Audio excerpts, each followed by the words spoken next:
trailer and let's head into episode 32. 33! Let's Apologies. Let's go! go!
I was a little late there, but welcome to Corruption Salon Epsilon Sun. Today we are playing some Dungeons and Dragons, and last we left off, a couple of things have happened, and today's recap summary will be brought to you by our illustrious fighter cleric and note taker. So over to you, Aurora. We began last week with the party having been victorious versus Mayor Shendal's goons. Their corpses were all strewn about, picked up by Lokar and tossed. We mingle through their pockets. We find a handful of useful trinkets and coins as the party as a whole takes our trophies and begin to sit down with Krell and the rest of the Broken Blades. We discuss a variety of things, Krell's convictions, the Broken Blades, and how they've kind of come to be, and what their overall objective is at this point. It comes quickly apparent that Nisa is overwhelmingly inebriated and has a massive crush on Elira. Nisa uses her inebriation to apply some more information out of Krell, eventually coming to the realization that they serve the same fiendish patron, while Lokar, once again just annoyed by the constant string of words and thoughts, attempts to bury his thoughts in alcohol, eventually getting over that line of addiction and just chugging bottle over after bottle. Or I guess they're mugs. But eventually, Lokar wanders off. Aurora follows him. Informs Mag to strike a deal with Krell, whatever it is. And we have a scene where Aurora and Lokar discuss their vices and shortcomings. And there is a statement by Lokar that he laughs at the notion of Aurora attempting to prevent him from ever drinking again. Nisa eventually sees the fiendish eyes of her patron behind Krell, terrifying her and ending the happy-go-fun times of the drinking party. And the party eventually disbands, goes about the rest of the little settlement, as we go to our first short rest. There's some opportunity to distinguish a few more items as the party group scatters off to go talk to the various other members of the Broken Blades, while Nisa summons her familiar, and Mag takes the opportunity to talk to his celestial friend. Within Mag's mind, there is a very striking and fantastic scene where he talks to his angelic friend. He is on this mission to unite the various disparate people of this party. He does not believe in his confidence to do so. And he is torn between the puppy dog love that he has for Nisa that is just overwhelming, and the bitter, just overwhelming frustration of Aurora and Lokar, and Karik, who is just the perfect boy, has no faults whatsoever. He is given a pat on the back by his friend Mikiel. We were given a couple of names: Arch Soleil of Whitethorn, and we were given a brief understanding of how measurement in heaven works, which is completely absurd. We we then go into our text conversations, our text RPs. Nisa takes the opportunity to talk to her familiar, in which she is attempting to understand why Krell has this connection. Is Krell different from her? Do they have the same objective? And how does that relate to getting her patron's attention to do what she feels she needs to do? Lokar takes an opportunity to discuss the notions and loyalty and kind of get a grasp of how the rest of the Broken Blades are. Gets a satisfying answer out of Miri. Karik and Aurora talk to Snipe and have a very interesting series of mad scientist interactions, both eventually getting equipment and potentially an offer from Snipe to get more equipment in the future through a mutual broker. We are told Yarek's terrible life story. And when Mag is completed with his ritual with Mikiel, comes, talks to Yarek, and is able to acquire some paper, and it discusses kind of how he learned magic, their mutual self-learning method, and where there is a possibility for them to get more spell writing materials. Just polish that one off with saying that the conversation between Magrim and Jarek turns out that Jarek has no formal education and completely missed the step of knowing how to be an effective wizard and writing in spell books, but also to the extent of like where could one get ink, because that is what is needed to write into spell books. And Magrim and Jarek have this conversation with Magrim, hoping to copy some spells from this book that he won out east in Upsilon. And that leads to a conversation saying like there's no ink around here, but there could be some in places within Undergirst that could potentially be locked away or yet to be pillaged, because people didn't really know exactly what things were. In an illiterate society, books are nothing more than firewood.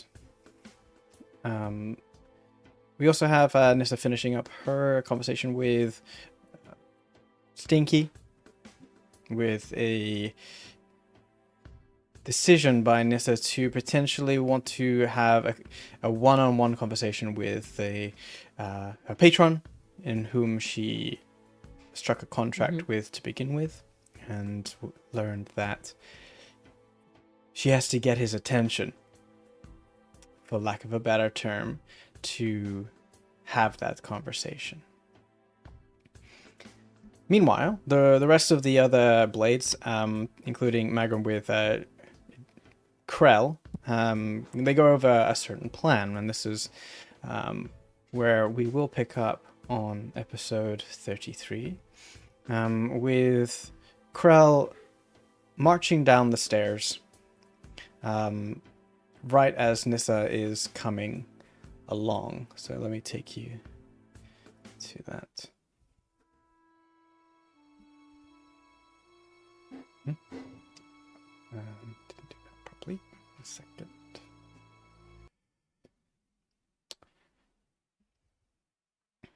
As I didn't join as a player on the stream.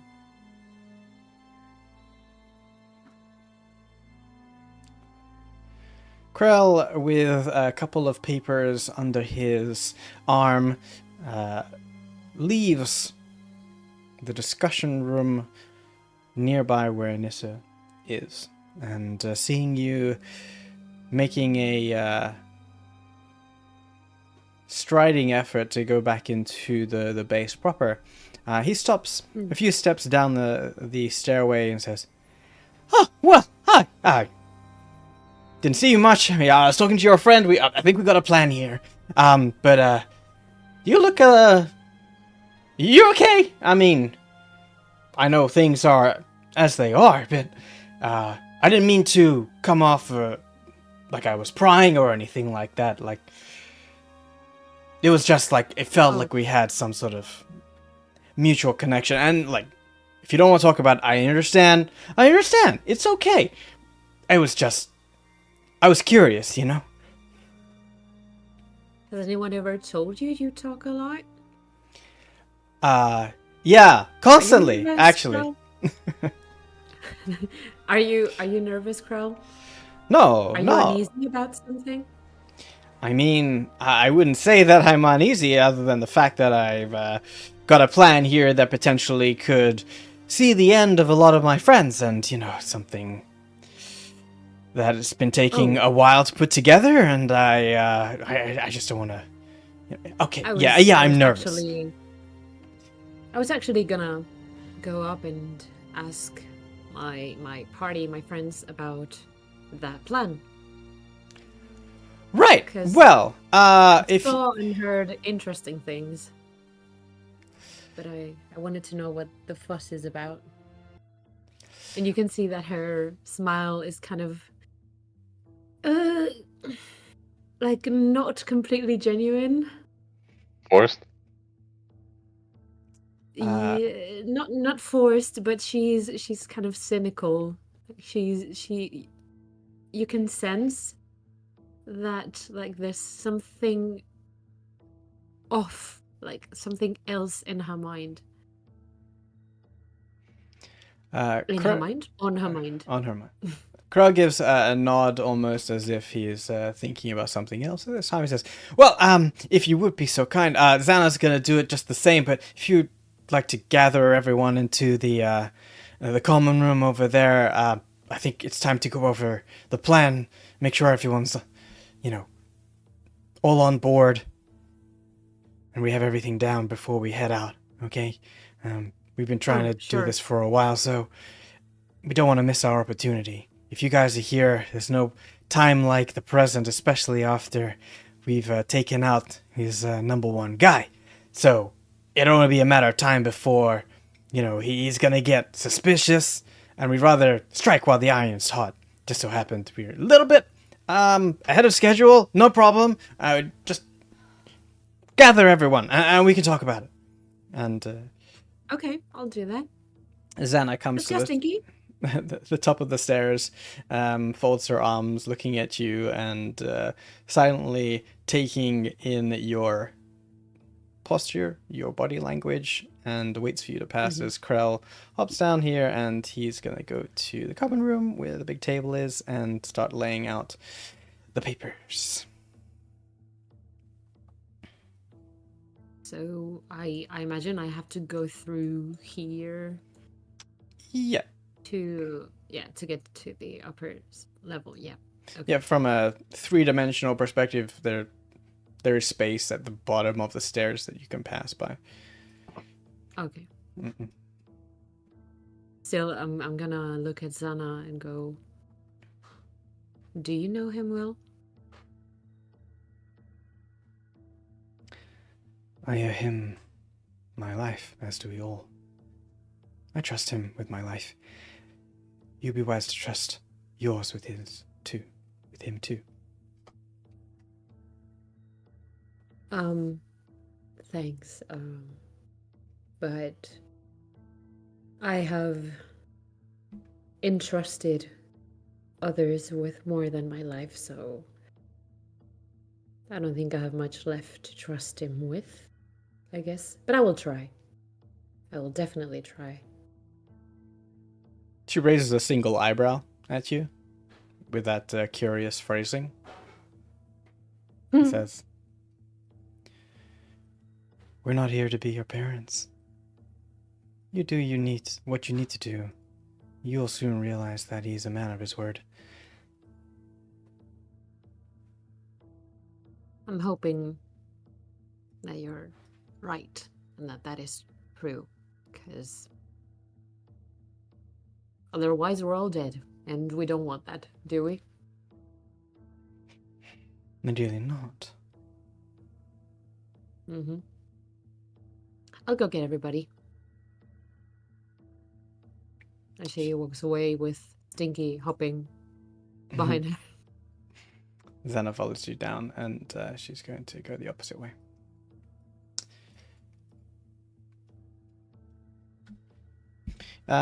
You enter this upper level with the majority of conversations coming to a close, with Mira finishing up her roundup of how the Broken Blades got together with Lokar, and Magrim and Jarrett talking about magic. You can see off into the west that Snipe and Aurora seem to be handing things over. So they're all within earshot for yelling. Mm-hmm. Okay, so she will go. She will clear her throat and go. Krell says, "Everybody come down to talk about the plan."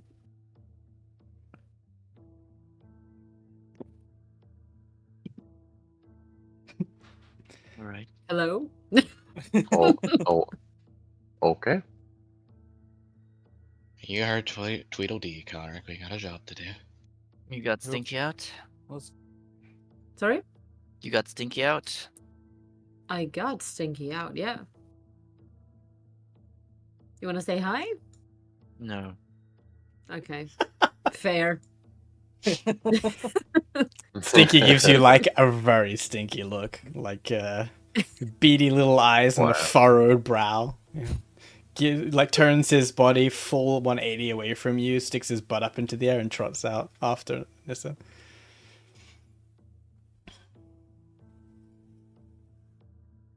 Okay. She will have Stinky wrap around her neck like a scarf before she sits down around the table. Okay. Damn, if I was a little bit faster, I could have kicked it off the edge. Oh shit. God Separate. damn it. Aurora. Hmm? It would have proved a way, you know. Oh, is that a problem?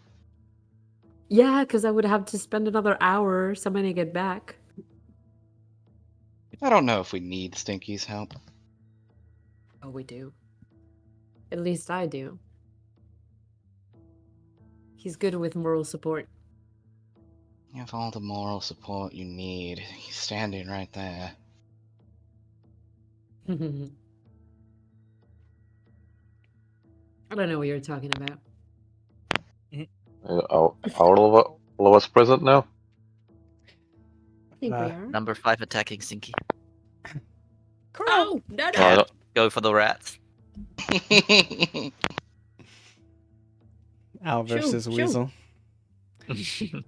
Krell recognizes that with Snipe coming down the stairs one by one, like hopping as he does in a very abstract and obscure way, and he parks his butt on the last step.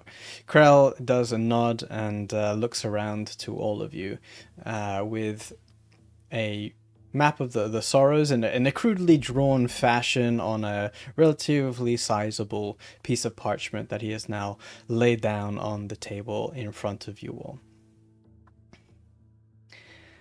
Well, I mean, sorry to gather everyone right away. I know you guys must still be tired after like that incredible feat of murdering we've done earlier. However, it's come to my attention that we are on the clock, so to speak, on the timepiece, as it were, where we've done the do with making sure that Gangle is no more, but it's only a matter of time before Chandel starts to feel like there's something wrong if we don't make our move soon.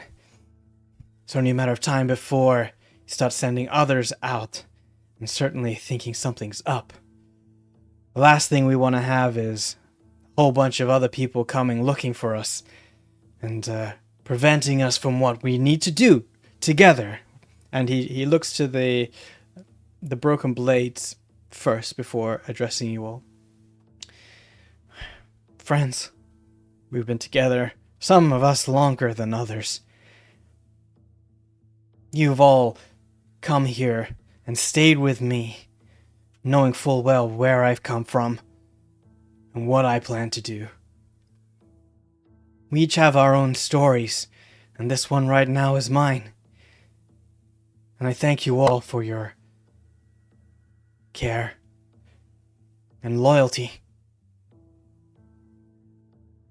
Rest assured, once we have taken what is rightfully mine, my family back in where they should be, and to rescue my mother out of the claws of that monster that sits up on that hill looking down on everyone.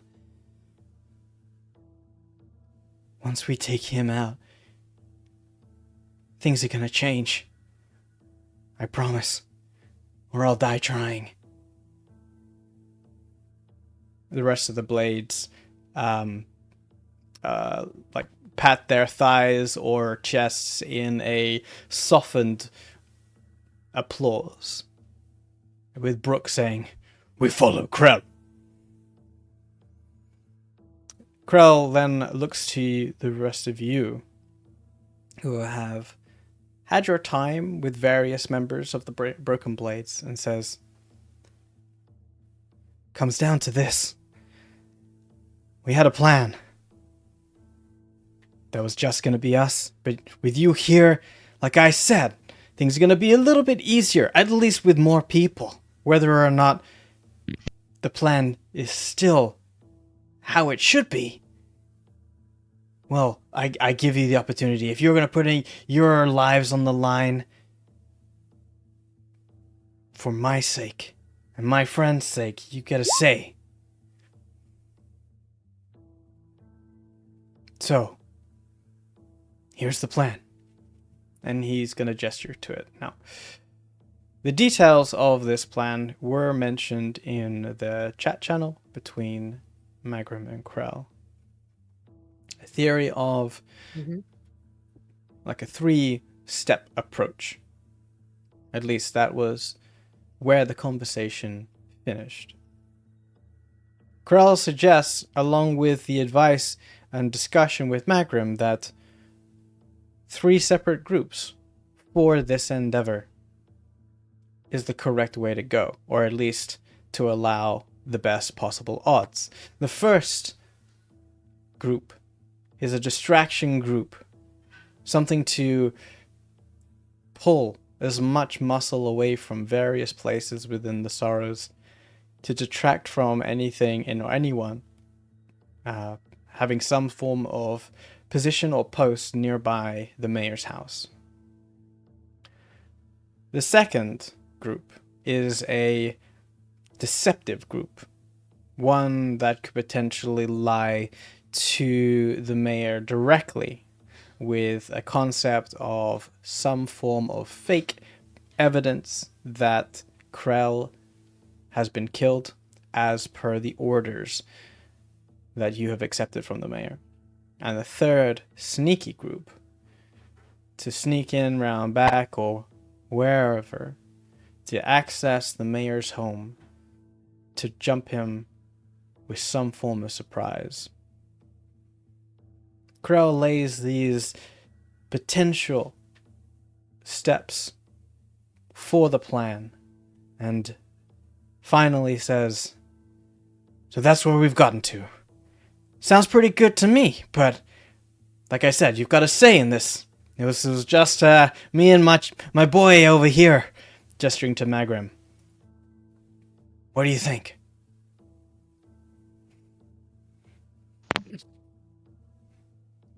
Is I there mean- already an idea in mind how this is gonna get distributed? These roles? I imagine it'd just be those that do that role best. We have noisemakers, people that have the silver tongue and ways of lies and performance, and others that are more stealthy. At least that's what I think, but it's not set in stone. This is my sort of destiny, I suppose you could say, but whilst I technically run this gang, everyone has a say. Sure thing. So, I think, no offense to anyone here, but I've only seen you fight once. I would like for my team to stay together. Can rely on Agreed. them more easily.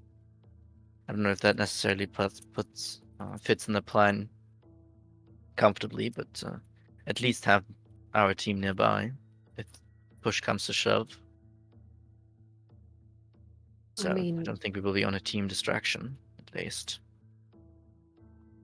Nisa Distraction. will cast disguise self and will turn herself into Gangel. And go, why not? Team distraction sounds fine to me. Either way, we should be the ones in the mayor's room. Either to help you kill him, or being a distraction to kill him. No offense, but Yep. you look tired. Crow. He brushes his cheek and blinks it back. Like, oh no, I could do with a good rest, but no rest for the wicked, eh? And winks to Nissa. she will just grin. Should do more cardio. Up. The general idea was that, as well mentioned, 3 teams. One goes around the back of the mayor's house to ambush him from behind. One, preferably one person, establishes the noisemakers around the inn, where, well, the inn, more like the tavern place, and then I was thinking of me and Nissa fooling the mayor with a fake head of Crow. So I believe Snipe would be best with the noisemakers. He would go to the tankard. Me and Nissa take the head, and the rest use as most of their sneaking skills as they can.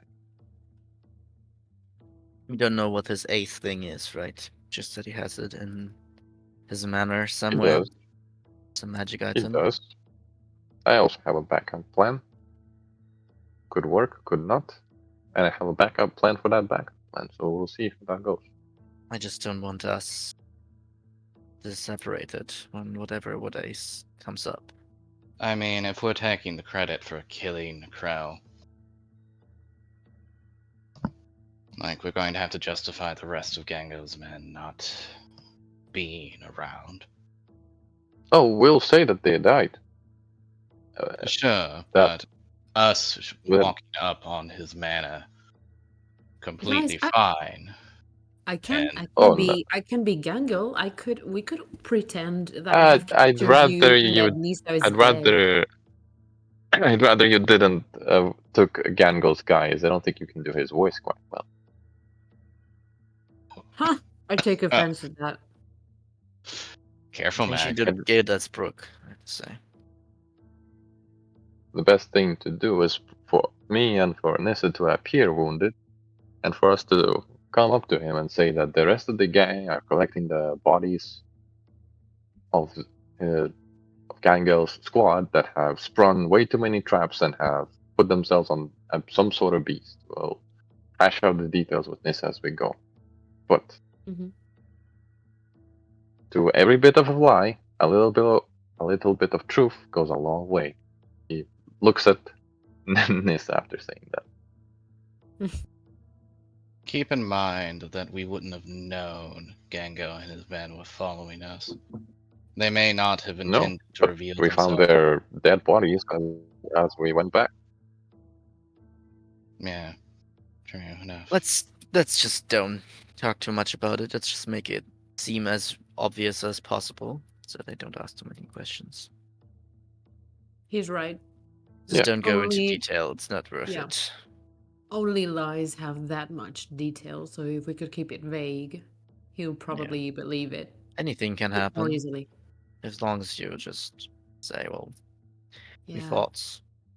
They helped us." We'll just we will let his imagination paint the picture for us. We'll do fine. Yeah, that's the The best. thing is, guys, what object or how do we get this head that we're gonna bring to the mayor? Well, we have a person who can use every instrument, right? He gestures to Aurora. Instrument. Well, instrument, tool.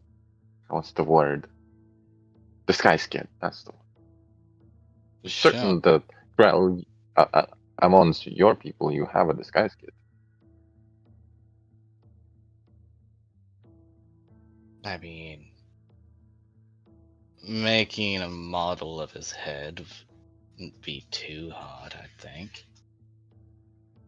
You could use one of the guards that we killed as a base. Kind of looks at Krell and is like, yeah, but he has such a. You know what? Never mind. Yes, I can make a model of his head. That would take some Sounds time, good. though, right? Within the hour. Mm-hmm. I would. The last part I think I want to discuss. I disagree with it just being you and Nissa going there. It's too risky. Don't really know how quickly it can get to you. You both aren't the hardy type. Don't know what he has in store. I think you should have Okay. someone that can impose.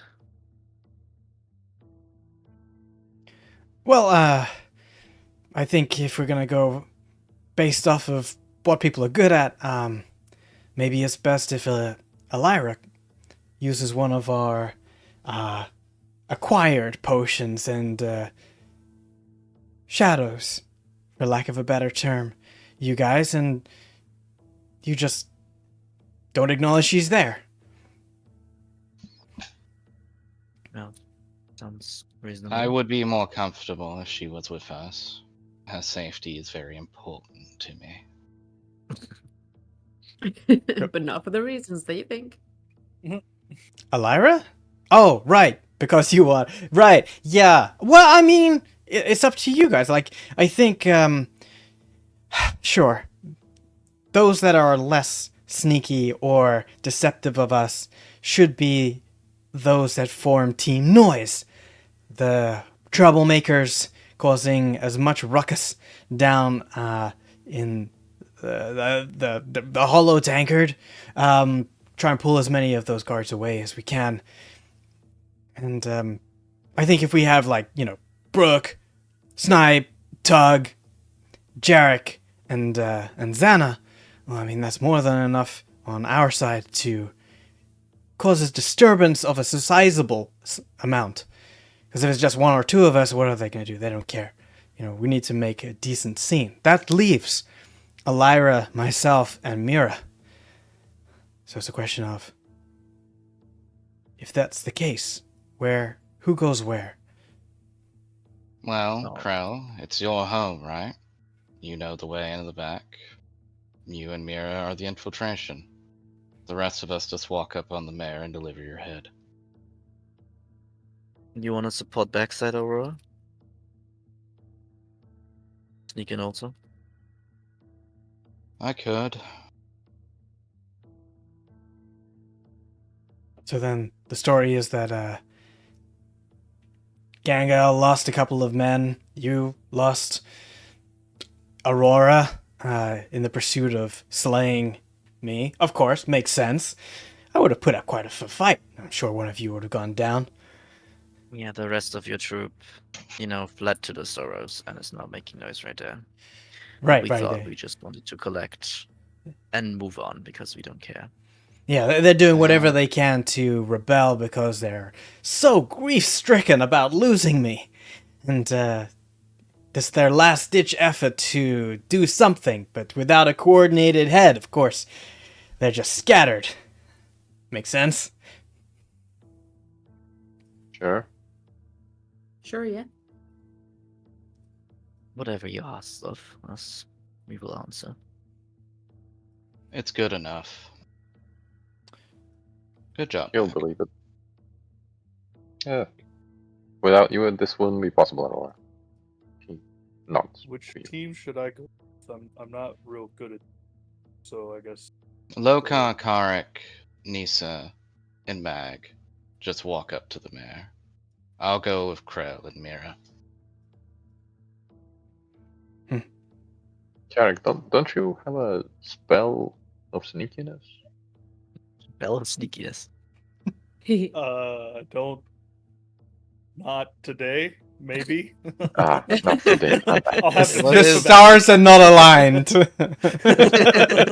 What is a spell of sneakiness? Do I have a druid, spell of sneaking? You have a current spell of tradition. sound. Mhm. What kind of magic are druids supposed to do? I thought they just call lightning and shit like that. You'd be surprised. The I'm wind- pretty All sure the guy. Jarek has many surprises. Well, Yeah. I don't know about you guys, but I could do with a long night's sleep before we take on this mission, because I'm still tired after everything that's been going on. I don't know about you guys. Well, it depends on if you think we have the time. I mean, if his men are there to know if he's gonna send more, find out what's going on. We Who strike knows how while long iron the play is is hot. gonna work. We should attack while we can. Strike Just when iron is know- hot. Don't wait for it to cool. But I just don't know how useful that would be, and I'm not feeling it my best right now. But yeah, just putting it out there. Well, make sure to not be a burden to us.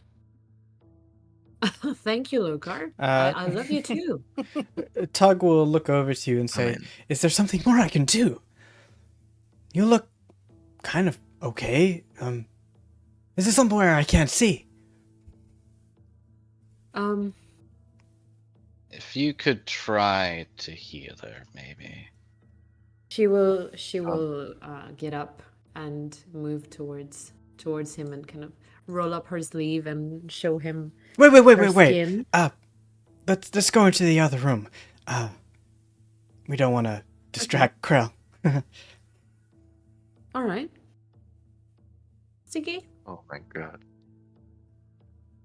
I think when Sneaky runs by, you see Aurora half-heartedly try and kick it off the edge. The hate. Damn, I missed. The weasel hate. there's no hate, just ignorance.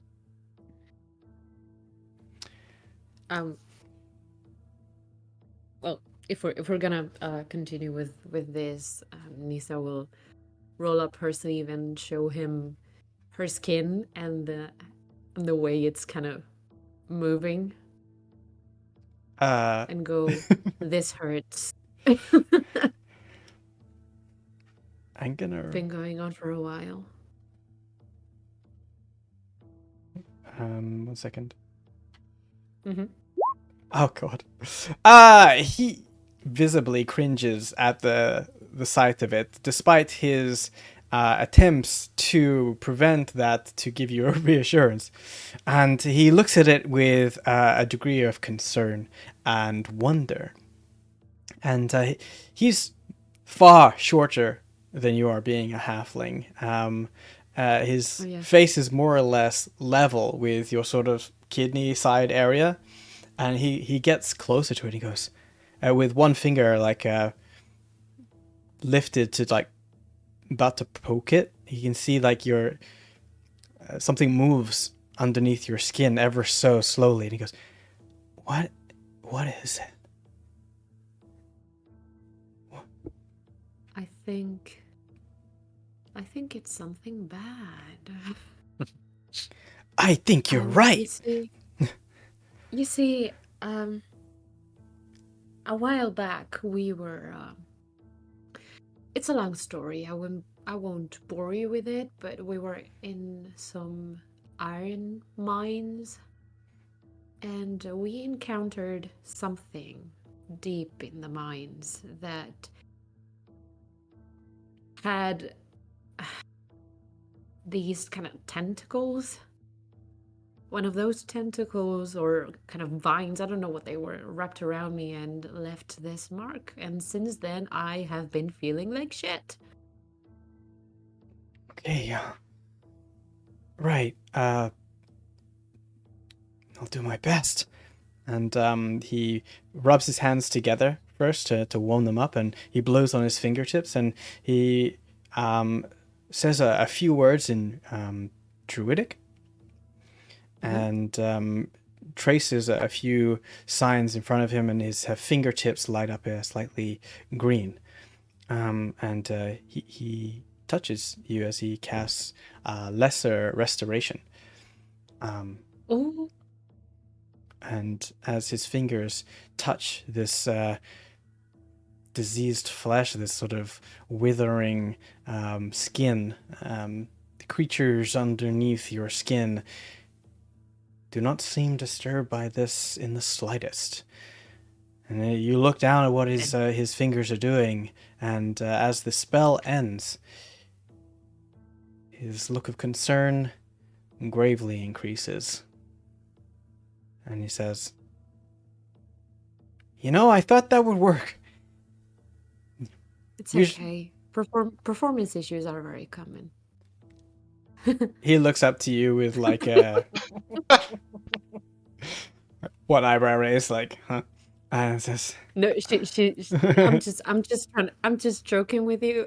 I'm actually really scared, but thank you for trying. Have you had anyone look at this? Because, this, was it like this when you first got it, or has it changed? I think it's changed. I mean, I'm not looking at it all the time, but I can feel it worsening. And Right. well, I've been told that if I don't do something about it, not probably, I'm gonna die. Definitely. Tug takes out from like a little component pouch a small sort of it looks like one of those tea candles, you know, like those very small round candles yeah. with a little bit of wax, and he snaps his fingers a few times like he's lighting, you know, like a Zippo lighter, like and Oh, yeah. he does produce flame on his fingers, and he starts melting the wax. When it's suitably liquefied, he stops the flame, dips his finger in, and proceeds to put a ring of wax around your wound, the edges of your wound, as a sort of way to say, like, this is where it is right now. And he says, "Look, I'm sorry I can't do more, but at least here, you can tell now if it's gonna get worse. If it starts growing, you can see. Yeah. Keep an eye on it, right? Yeah. And if it starts getting worse, starts growing, you gotta talk to someone who knows more than I do." I think that will be difficult given the state of the world right now, but thanks. Thank you for trying. It was nice of you. Really. Sure. Do you have anything else for like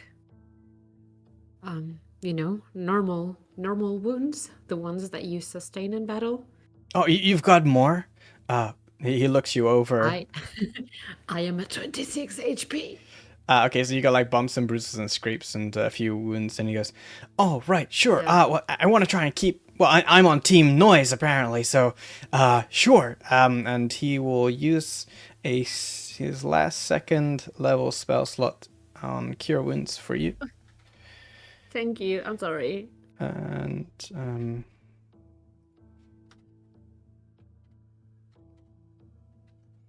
you get 14 health.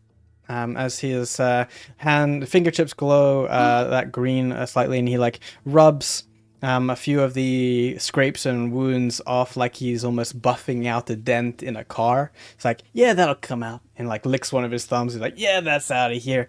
And you get 4 points of healing from Tug Stone Step. 14 or 4? 14. So 14. Okay, got it.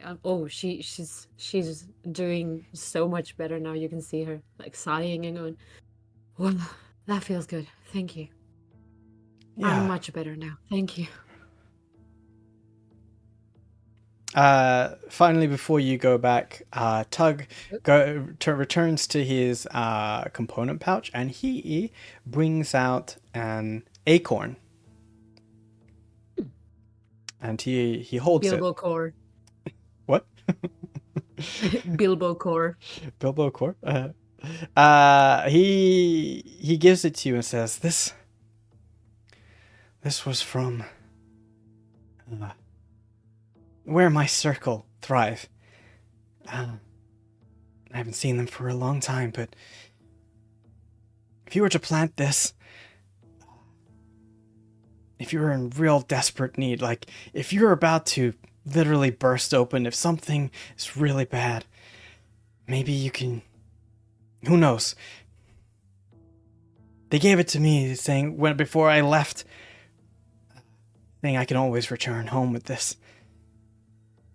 I kind of don't know what's going to happen, but you look like you need this more than I do. Are you sure? It's from your circle. I know circles are important for druids. My loyalty is to Krell now, and I want to see it through to the end, so if I need to get home, I'll make my way home. Don't worry about it, but look, you're a blade now, so we look out for each other. Take it. She will take it in her palm and close her hand around it and go, so if I'm ever in big trouble, I just try to plant this? Plant it, and I was... It's beyond my understanding, but it's meant to turn into a tree, a specific kind of tree, and some sort of gate will open, or someone will come through it, or something. It's been a while. It's grown to a tree from my circle, and maybe it might help because the people there might know more than I will, and yeah, I'd hate to see one of us go down. I know. This is great, Tug. This is nuts. Get it? Yeah. It's an acorn nut. Oh my god. Magrim is rubbing off on me. Oh no, what did I just hear? Oh no. Yes. No, yes, no, yes, no, Mag, no.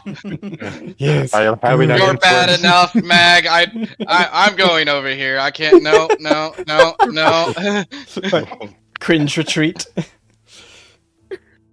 No, she will go get it. I know that wasn't funny, but no, seriously, thank you. I'll keep it and guard it with my life. I promise. Okay. If that's everything, no more surprises, right? No more. Not for now. Mm-hmm. Okay. He gives you a reassuring nod and a smile, and he just like does a couple of pack up things as he's taking a couple of these components out, and he follows right behind you. You guys done? Yep, doing a lot better. Meanwhile, Are you feeling ready? Yep. And I got this cool acorn, and she shows it to Lokar. It's a very important acorn, so I must not lose it. Cool. It looks just You like two a bonded. regular acorn. Yeah. Don't- Glad you're making friends, I guess. Well, he was nice. Well, suppose this is a world of match, huh? This, yeah. This whole thing is nuts. Aha. Well, is If you make there that any joke again, pathway to the Sorrows killing from your here, career. or do we go out the front? Oh, well, if you're all ready to get going already, it's one way in, one way out here. It's how we defend ourselves for so long. Unless you want to take the wet route. The river. No, unfortunately, these two can't swim. I sink like a rock. I still don't I- understand how. I just flail around and sink. You I Or- understand, Yeah. but whatever. We'll fix it later. Not all turtles are in the water. That's I grew up Yeah, in those- the those- desert. racist. What do you want from me? Hey, tortoise. Those are some deep words there, my friend. Let's just give him a floaty. Little water wings. Anyway, if everyone's settled in, teams, let's prepare the head. Right. Well, Xana, there's a few more of us, so like maybe we want to distribute a couple of the resources. And Xana looks over to you guys and then back to Krell and says, "Really, Krell? Yeah. We're all in this together. If one of us fails, if one group falls, then what good is the rest? We need to ensure that everyone manages to do their utmost. And, for example, if Team Noise doesn't become Team Noise, they're not going to distract or pull enough guards away. And then, well, Team Face or Team Sneaky, well, they're going to have a harder time. So, they need to do their best, so distribute them, Xana. Please." Xana frowns at Crown and says, "We're strapped as it is. But okay."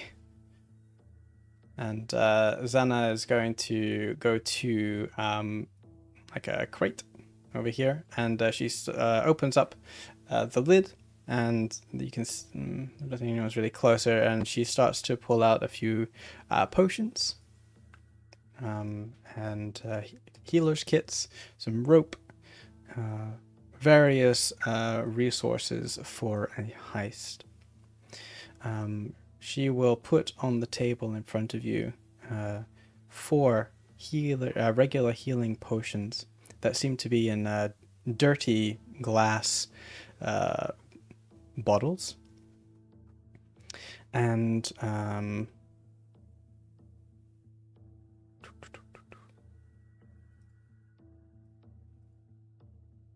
well, first she looks at how you guys react to that. Oh. Nisa, Mag, Karik. Lokar, do you want one? Well, it depends on what the plan is with those. No. Well, Karik can't Uh, seem to keep himself upright lately, so he needs one, and the other 2 are fragile.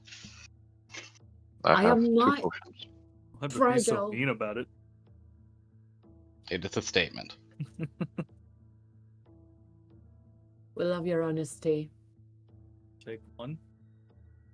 If Mag already has some, then we may not need the extras.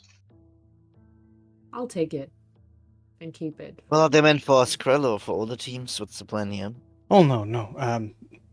There's others for the rest of us. Xana's just taking out as many as we can spare to distribute and make us equally useful.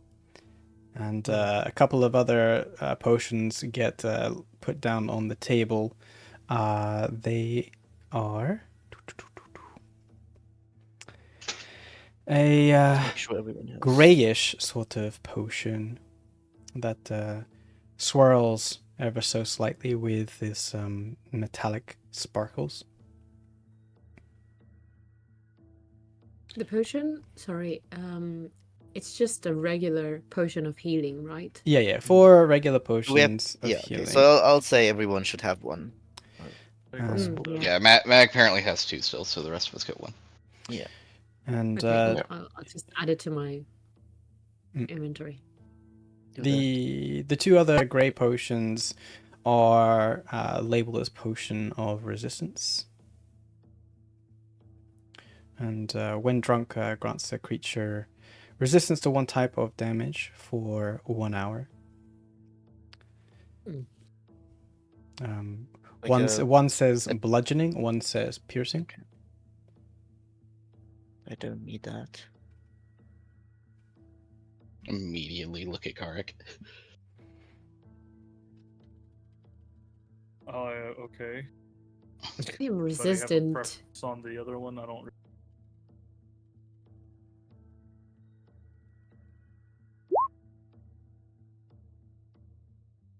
Bludgeon.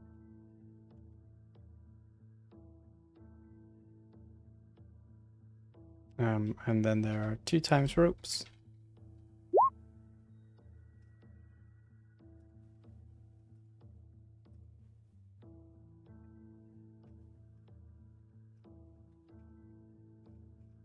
Have it. Just have rope. I can take it. More rope.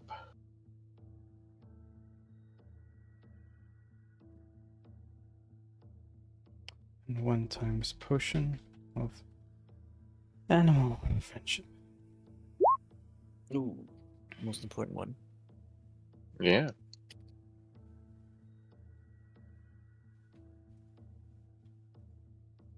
Okay. With that done, everyone seems to come to a head and says, "Okay, we'll head out together. Lyra will lead us through the safe pass back to the Sorrows, ensuring that nothing can come upon us. So there's quite a lot of us, so stick close. Try and not make so much noise or alert any sort of thing lurking in the darkness. If you're too far away from the group, you're too far away from safety. We'll make our way into the Sorrows. Now," and Krell opens up, puts onto the table his own little satchel, and inside are 4 potions. Now, we intended to sneak in. And these will be what we intended to use before you guys came. So Team Sneaky, that's me, Elira, Mira, and you, sweet cheeks. Looking at Aurora. These are for us. You compliment me like that again, and I'm going to punch you. I will not stop Oh, her. do it. I would love to see it. Yeah, do it, sweet cheeks. And he gives a cocky smile and hands 1 potion of invisibility over to Aurora. And distributes the other 2 to Mira and to Elira. And says, "Okay. Any last words before we head on over to Destiny's waiting?"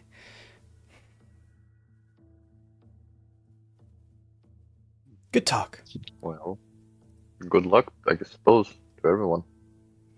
Let's get this done. We need time still to get the head made up. Right. We do. Sure. Do last minute preparations, and you're gonna need a bit not sure if anyone here has really got the dexterity to really help you out with that model. Better make it good. We leave in an hour. If you guys have a spare disguise kit, that would be sufficient. Mira perks up and says, I've got a well-used one. Maybe there's something in there. Some makeup, maybe. Wouldn't say it's a full disguise kit, so you're gonna have to be creative. That will suffice. She hops off her barrel and she's gonna go out, and she will produce half a disguise kit. It looks like it's well used. So the DC is going to be a little harder here. Sure.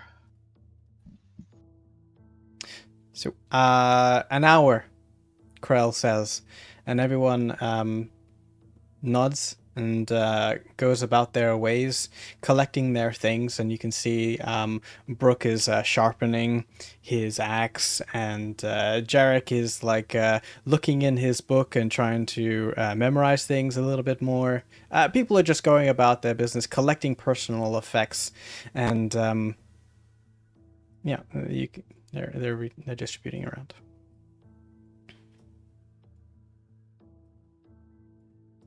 Can Parik go around with his herbalism kit? Just try to find any kind of like fungus, kind of plants growing around in the cave that's possibly useful for projects. Fungus? Anything. Fungus, little like weeds growing in the thing. I mean, I've got the kit and I'm proficient, so I'd know if it's like. Yeah, I think useful or that's not. I think that's plausible here. I even have a whole alchemy thing. So you're gonna have to roll a. I guess it'll be an investigation, but it's kind of nature as well. So investigation to see if you can find anything first, and then we'll do anything after that. I add my proficiency bonus. So I'm proficient. In investigation. Herbalist kit. But With you're the looking for herbalist kit. you're looking for things first, right? Oh, okay, gotcha. I'll help you. Okay.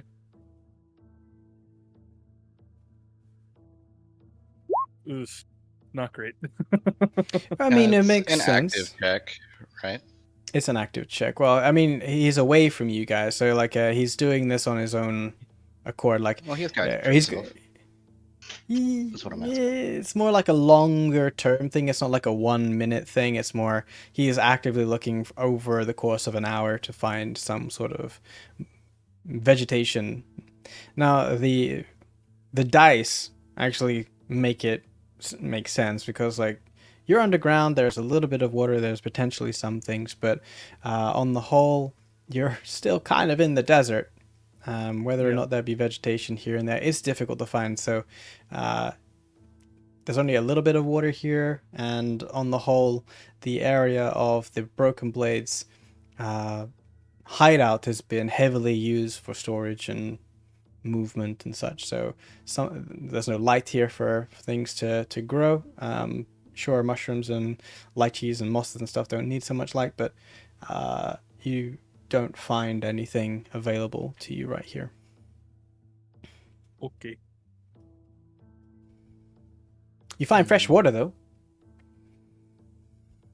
Yeah, make sure my water skin's full while I'm down there. Yeah, you see, Loka is kind of like trailing you and like listening to you and helping you to you after a bit. And then he is going to ask you, so Karik, do you feel comfortable about lying? I mean, it seems like it's for the right cause, so okay. Or do you mean about my ability to lie? Because that I think I'm not so interested in much. both. Not so high on the ability part of it. I'm not. Why do you think that? Past experience. I don't know. It just Well, seems better to tell the truth most of the time. I know there's times where you don't need to tell the truth, but I don't know. yeah. Just not good at it, I think. Well, I think you are a perfect fit for a liar. I just think you might be going at it wrong. I mean, I'm sure you can't sweet talk anyone, but I think your calmness is a very good presence for anyone thinking that we're lying, you know? That makes So sense. it's all just all about if Chandel is truly a mastermind of all of this, as Krell thinks, then if he suspects anything, he probably won't just have Nissa and Mag talk. So that's why I wanted to talk with you. If he talks to you, just be your chill, calm self and just make him feel like he's stupid for even like having to ask you. And it's just kind of like weird. Right? Okay. You know, just like, I don't know why you're asking me this, but like, yeah, I mean, that's what they said. I don't know. Like, you know, it's that kind of thing. Don't talk too much, just make him feel like he's weird for like questioning us. I'll try to keep that in mind. Thank you. Yeah. I think you're gonna be useful in that.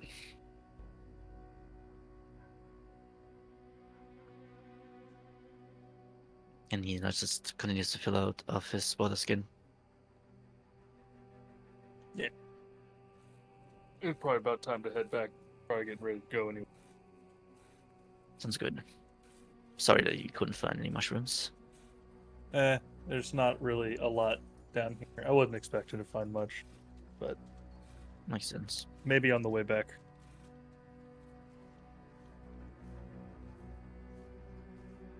Right.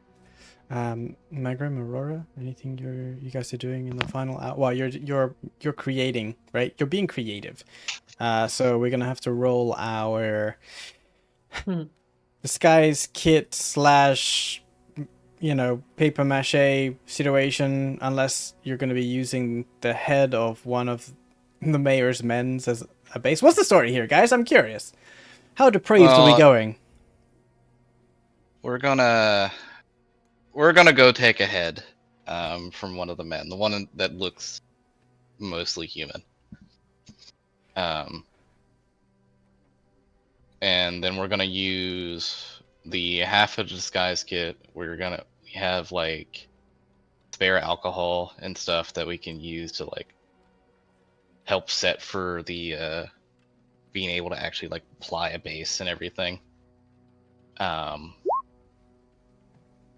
Mag, do you have anything to add to this in terms of equipment?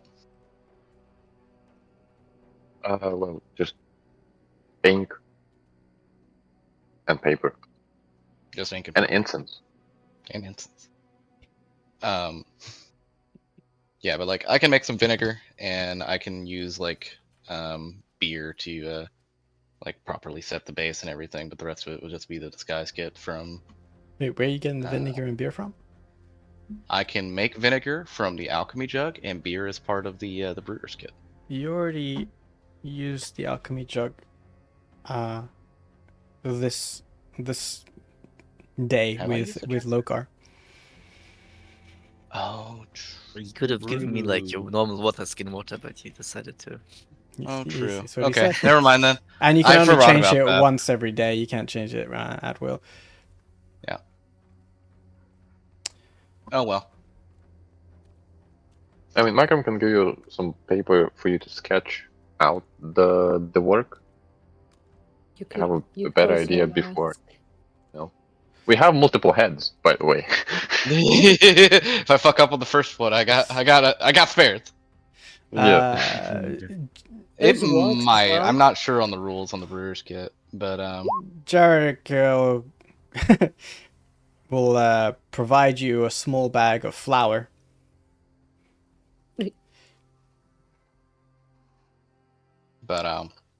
yeah, I don't got much other than the half of disguise kit. So Okay. There is wax, I think, that Tag used with Nisa. I don't know if it's a good idea, but I mean, we can ask these guys if they have extra beer. No, that's true. Do they have extra beer lying around? Did any survive the drinking contest? Mhm. Yeah, there's a few bottles of beer on the wall. You want to take one down? And pass it around onto the head. There's only 99 8 beers in the bottle at the wall. 3 bottles of beer on the wall. Yeah, like on this bookshelf here, there's a few bottles of dusty-looking beer. Beer. You're gonna have to, what are you gonna mix it with though? Like you can't just pour beer on a face. Because like the most human You looking want the head. impurities of the liquid to like fill the pores so that they have something to stick to other than the oil You of the can- face. Okay, I think this one is Compare- probably. I'm trying to look at who's the most human looking out of them because. I think that's Wasn't that one probably. guy with Henry. like. Wasn't that a one guy with? I don't know. He's. You got 2 tieflings. Nope. You got No. Do any of them have like a moppy head of black hair? 2 of them do. This one here Yeah, and That this might be one long enough. here. Shave that one. yeah. I mean, shave both of those. What's a good glue? What could I use for glue? Mud. Congratulations. There's plenty of mud.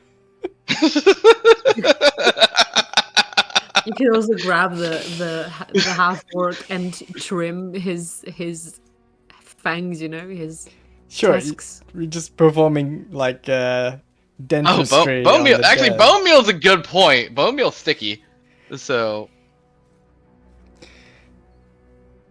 No one is from the broken blade side of things, at least, disturbed in the least about the fact that you wish to go over and sever a head from one of the fallen men and then put makeup and stuff on it.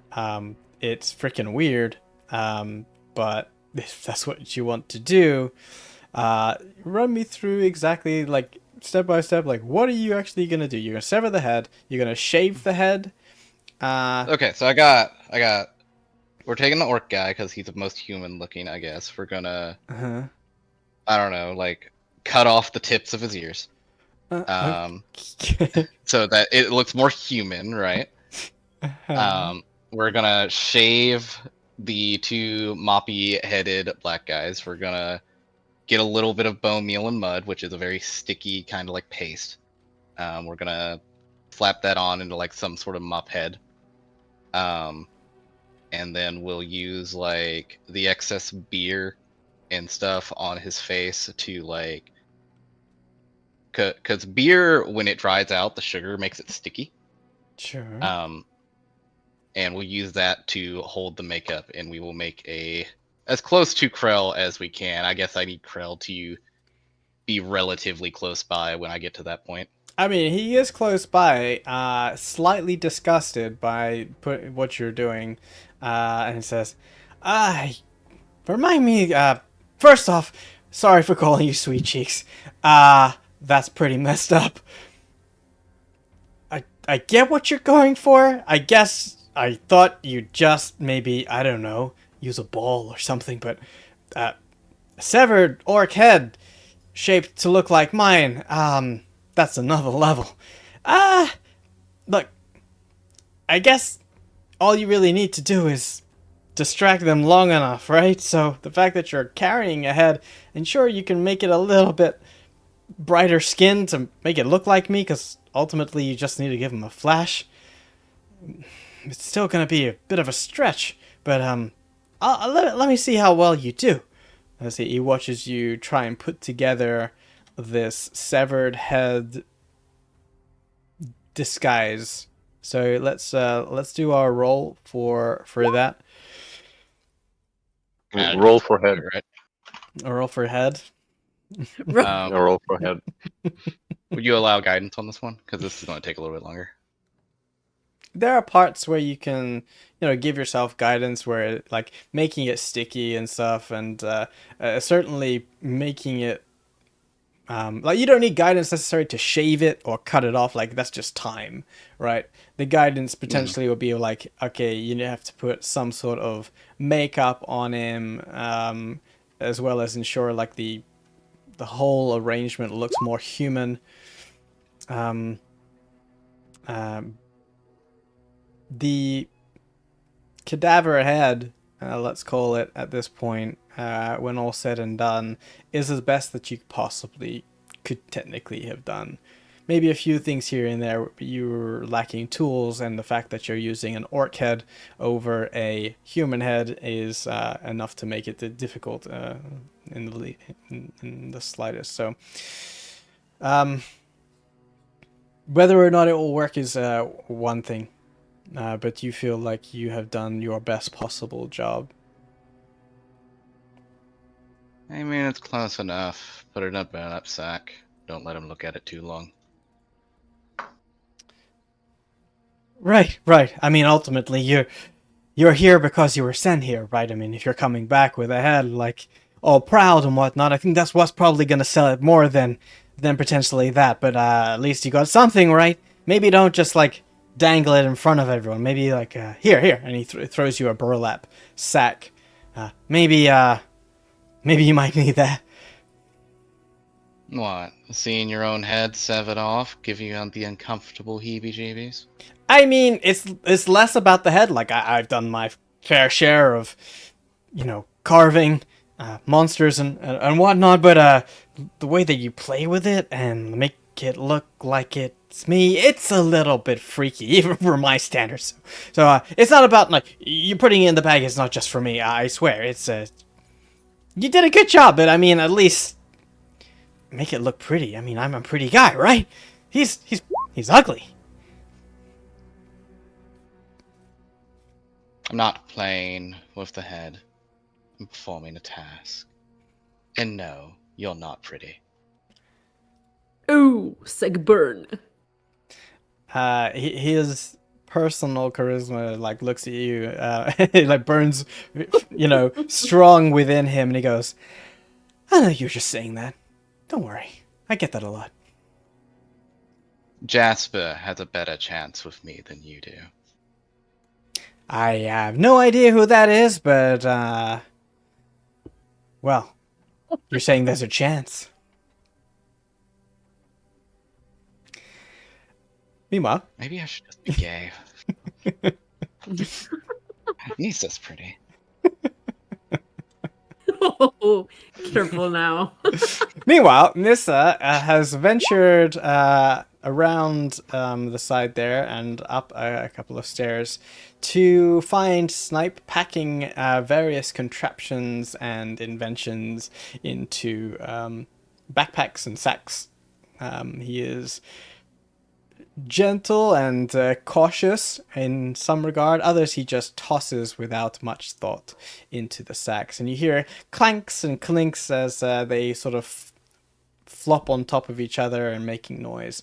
As you come up behind him with Stinky, he notices you at the corner and he goes,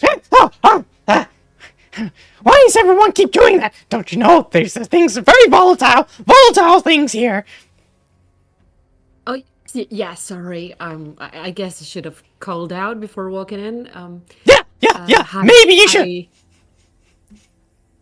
Sorry. I don't think we've met. I am, well, not properly. I'm Nisa, and this is Tinky.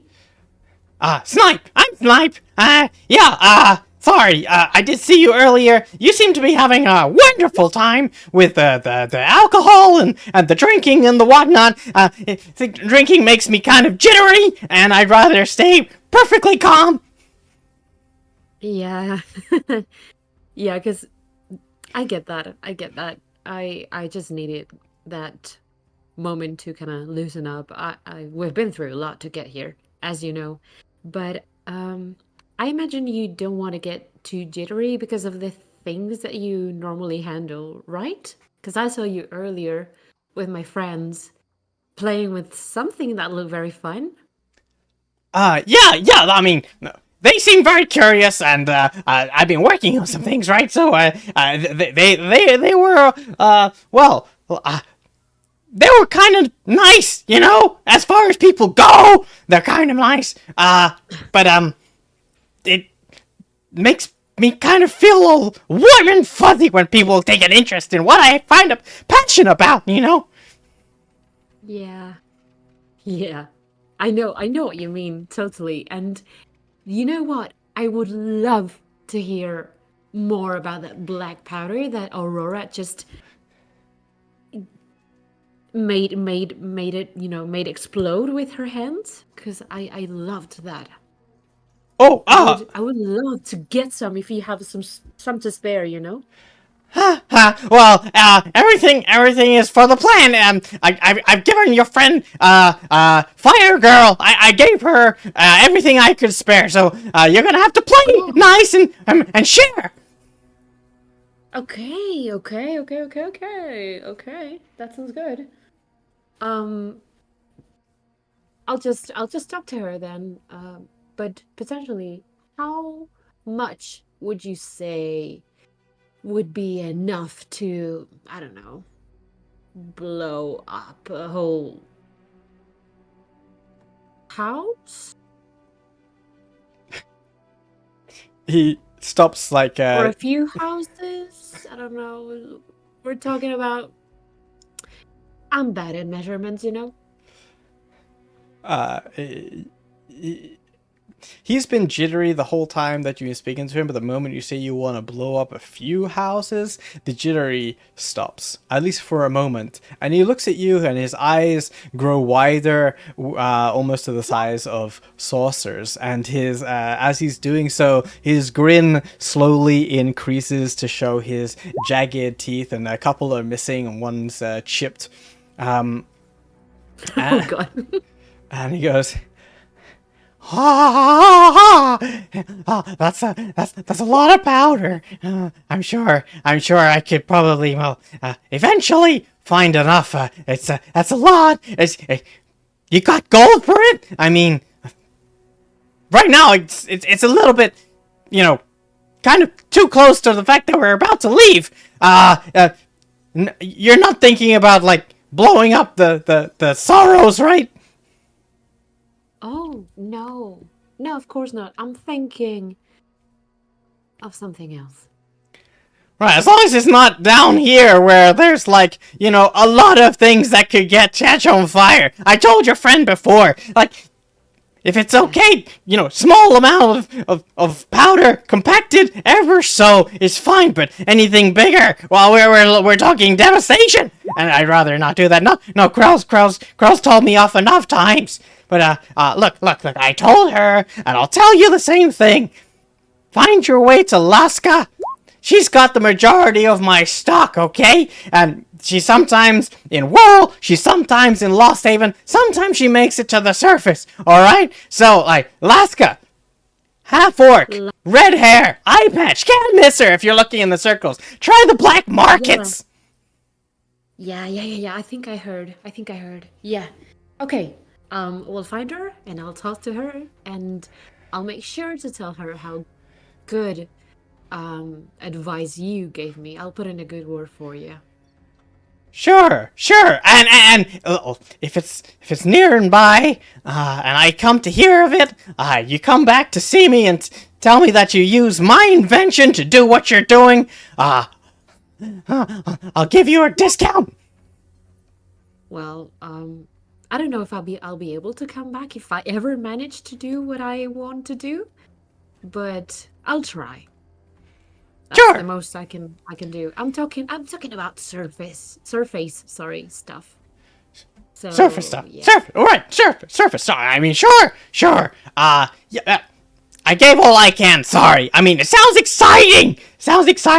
To use what all snipers put together, and the mix is everything. I know. Yeah. She kind of drifts off and looks away for a moment, and she goes, yeah, sounds exciting. And then she goes back and kind of snaps out of it and goes, Well, it was nice talking to you. Thank you. I'll talk to my friends about the powder and we'll look for Laska. Right? Laska? Laska! And he turns around and he's all jittery again, and he starts throwing things into bags, humming to himself gleefully. As Right. Thanks. I'll leave you to it. as you descend, Stinky's voice will come into your head and say, "Interesting. That's an interesting way of doing something a little bit out of the normal. Are you thinking about catching his attention with some sort of mass death?" She will pause at the end of the stairs and kind of turn around to Stinky and go, "Have you ever seen an entire district blow up? I don't think you have. I don't think anyone ever has. I don't even think Big Boss ever has had that many souls coming up to him, crawling and gasping and begging for mercy. It's gonna be great. Don't you think?" Stinky looks up to you and, with his black beady eyes, blinks at you wordlessly. He looks a little bit sad, a little bit afraid, but also a little bit proud.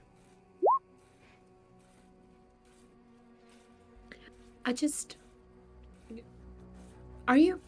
Oh, Stinky, I thought you were on board with this. I thought you'd be happy to hear about my plan. Well, I mean, of course. I mean, that's certainly a plan. This good job. I think my work's gonna be cut out for me soon enough. And he pats his pouch, and you hear a soft jingle of coins. Yeah, you get those coins ready. You're gonna need lots of them. If this works out. If it does not, well, then I'll just have to find another way to get his attention. But I digress. I need to get ready. Stinky slithers down the stairs after you. Okay. Anyone else? Is it possible to speak with Nissa? Oh, yeah. Yeah, kind of. I don't know. Does Nissa plan to like tell anything about what Stinky and she talked about, since we kind of were like the party was like. It's telepathic. Yeah, but we talked about that she wanted to summon Stinky to figure out Grail stuff. That's what we talked about in the party. So Loka would definitely like wait for Lisa to talk about it or speak, like pick it up if she never says anything. With like maybe the whole party. I don't know, but you know. For now, she's keeping quiet about it. Okay, then let's about do Krell Max. and about Do Mac first. But you can ask. Obviously, you can ask. Yeah, it's time. I mean, I'm done. The rest of you ready? Wait, let me go back to the. Well, Magrim, where do you wanna? Somewhat private, please. Wherever private would be here. My mouse isn't moving. Okay, good.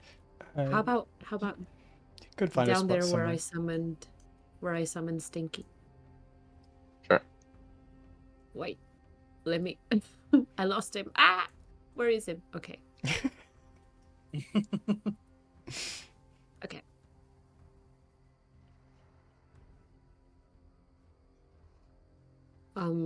Well, as soon as Nisa descends the stairs, she spots Magrim, and her grim face changes into a nice and pleasant smile and goes, "Hey." Hey, we need to talk in private, please. His tone of voice seems to be serious, and so is his face. Okay. What do you want to talk about? So, this mission. Yeah. I will start this sentence of the truth of what happened, and at the end of it, you make a lie of what did not. So, for example, if you ask what happened with Gandela, I say that he passed away, and you say, Sorry. Sorry. My headphones are disconnecting again. So could you please say it again, Alex? basically, Magrum says, I will be saying the first part of the sentence as the truth. Mm-hmm. For example, Gangle died, and you say a lie, which would be, He got caught in a trap and pushed into a river. We could do nothing about it. there you go, now you're getting it. I'll be honest with you, Nissa, I worry about this plan. I know it's risky because there's a possibility that the mayor will see through it. Mhm. Or why? Why do you worry exactly? There's something I need to talk with you about. But for that to happen, you need to survive. There's a small smile on the edges of his mouth. Let's both make it, okay? Whatever comes, defend yourself. And I understand it is within your nature to rush along at first, recklessly. But please consider that you are important. I know. And you know it's hard for me to word these things, but you're important to me too, so stay out of trouble. Okay? Please. Because Well, I suppose if I don't, you have an extra soul to collect, huh? shut up. No, I would. I don't even want to think about it, Magrim. No. Well, then let's not fuck this up, hey? Yeah, let's not fuck He it up. opens his hands in for a hug. Before she goes in, she gives Stinky a look and telepathically tells him to give them some privacy. I mean, you can summon him and dismiss him as at will. So he looks up at you and says, "Privacy," and you like immediately dismiss him. And he's like, "Poof." Yeah. And then she will go in for the hug and squeeze Magrim tightly. And you can feel that well, in her embrace, you can feel that she's kind of terrified in a way. In the way that she's holding onto Magrim. The heartbeat and breathing of Magrum seem to show that he is calm and at peace when he is within your embrace. I trust only you out of all of us to make sure that my spine is put in place. Okay. Thank you. Now, I think there's a lot that we need to get ahead on. Haha. I got that. And I got you. Thanks. Let's get out of here. All right, let's go. By the way, I really want to see the head. I'm really curious about the head, so. Oh, it's wonderful. I looked at it 5 times now. Oh. Must be really, really good. Our nice, sweet cheeks must have done really nice job. I will pay you 5 gold if you say that in front of her Haha. Get those coins ready, bitch. face. You can return to where the group is, and obviously Lokar's there amongst the rest of your party.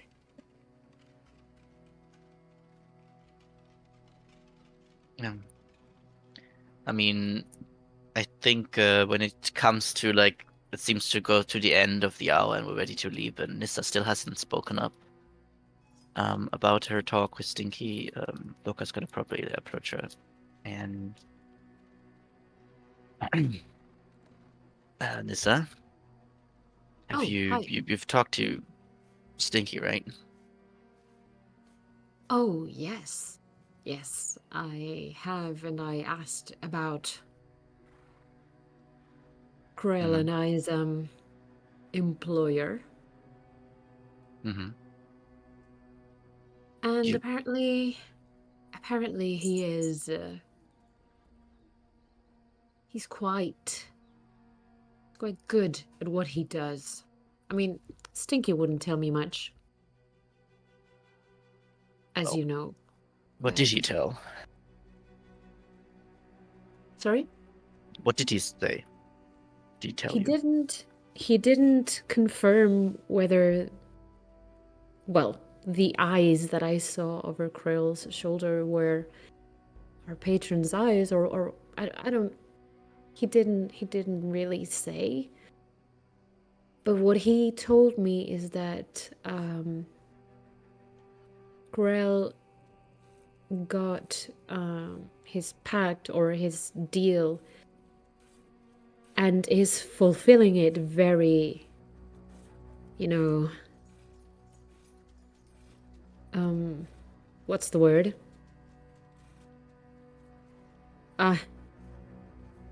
Diligently. Hmm. Apparently, our patron is pleased with his work. Though I don't know what his deal is, like why he did it, or his purpose, or what he wants to achieve. I don't know what he wants, and I think we should be cautious. Because maybe he just wants power, and that is dangerous. Oh no, for sure. He's totally power tripping right now, but that's not really our problem. I guess I'm more worried. Do you kind of know what your demon friend is about? Friend? Well, Nah, he's not my friend. your Patreon is about. Has he like ever disclosed why you're gathering souls? Or have you ever seen like, usually devils have like sort of a theme Mm-hmm. in some aspects. I don't know if you ever picked up on anything like that. I don't know. Have I? Theme?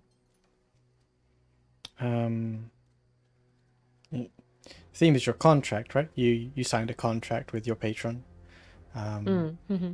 The terms of your contract you already know. Yeah. It's up to you to infer if there's like a theme or not. Well, the contract that I signed just asked for a huge, I'm gonna be honest, a huge amount of souls in exchange for my sisters, along with my servitude and my obedience, of course. So, what do you think could be something for Krell? I have absolutely no idea, but I think I mean, that maybe, the maybe, book, maybe think about the it book for a that moment. is the book that is hanging from his hip, I think it has to do with it. It could have something to do with it. Have you ever All right. seen him using that book or something? But he keeps it close. And I've heard about warlocks making pacts with, certain types of objects and books and tomes and all of that. So could be. Okay. Well, so here's what I have a problem with. I don't really have necessarily a problem with that he's power tripping. That's not really our problem. Mm. That's gonna be the problem of his friends. They still are his friends. Yeah. But the real problem is that if your Patreon is all about gathering souls and using those people in need by like stealing someone close to them, it could be that Pearl's plan is Designed to fail. no, not that great for what you guys like. Maybe he would like to use his power to gather more souls. Maybe what the demon has is the soul of his mother that is ill right now. Similar to you. Oh, but he cannot have more souls than me. I don't think That's a that really problem. matters, but I think that is something that he might be looking for. I just feel like Maybe since you his guys are mother. committed to doing the right thing, I just want to let you guys know that it might be the wrong thing to do, but not that it really matters for me anyhow. No, when- it does matter, Loka. When have I ever tried to do the good thing? All the time, Lisa. You tried to save your little sister. Nisa, Yeah. you Well. literally went into a mine full of zombies and plant-like abominations and a giant guy with a cleaver and saved a bunch of kids. It's true. I You did shouldn't have that. drink that water though. That was not a good idea. Well, I wasn't exactly in control of myself, you know that? I know. Anyway, I think Lisa, next time, just if you hear information like that, we should share. I Sorry. think no worries. Yeah, I think you have a lot in your mind right now, it seems. We From should what I keep an can. eye on Krell. Yeah, I'm just saying I was about to say that too. if he Yes. has a deal with a guy that likes a bunch of souls, I'm not sure that his only goal is to kill the mayor. There's more to his ambitions than just reclaiming the sorrows. Yeah, Yeah. Men of that obviously. type of conviction don't know when to stop. Did he? Obviously, he's not telling. There's lots of things he's not telling us. Obviously. Mm-hmm. Yeah, maybe you should. I mean, if you want to, he seems like he wanted to talk with you about it. Maybe you can try to steal some information from his lips. Like, I mean, is he more close to the Patreon or not, or something like that? Yeah, I think he kind of is, but I'm not too sure because Stinky wouldn't tell me. Okay, I can go talk to him if everybody's okay with it. Well, We I should, think you have to be okay with it because I am. might we be. should do You're it the on one. the road. Put him Yeah. under pressure. Okay, sounds good. Right now he is power tripping, so it would be easier to get information out of him, I think. Just play to his ego a bit. I wounded it. Being complimented might help. What did you tell him? Told him he wasn't pretty. Aw. How could you Wow. do that, sweet cheeks? This is the warning, Nisa. She will wordlessly reach out towards Malgrim with an open palm. Within her palm, 5 gold apparates. This is also a warning to you, Mag, Mr. Instigator. I am not here at all. Nothing is wrong, and everything is right. I'll take that warning and the 5 gold. You'll never hear it again from me. It was just this one time. What about for 10 gold? Oh, for Oh, 10 gold. now you're talking. I'm kidding. I'm kidding. Okay. Well, with that set in stone, good that we talked. And you Well, know, Aurora, should I go? that's why Should I I go sent now? you with Krell. So, Should I just go now and well, it seems like they're all gathering, so let's just go to them and let's get going. okay. I'll just Karek, Yes. drink the elixir before we get there. We need you to keep everyone else up, and I don't know if I'll have enough magic to get you up. Okay. Thank you. What if they're not hitting the bludgeon? The Then awake. drink both. I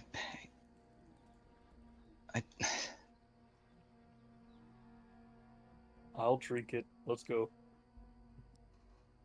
It's really hard on you today, Karek. I don't know. Maybe she got you know, bad day.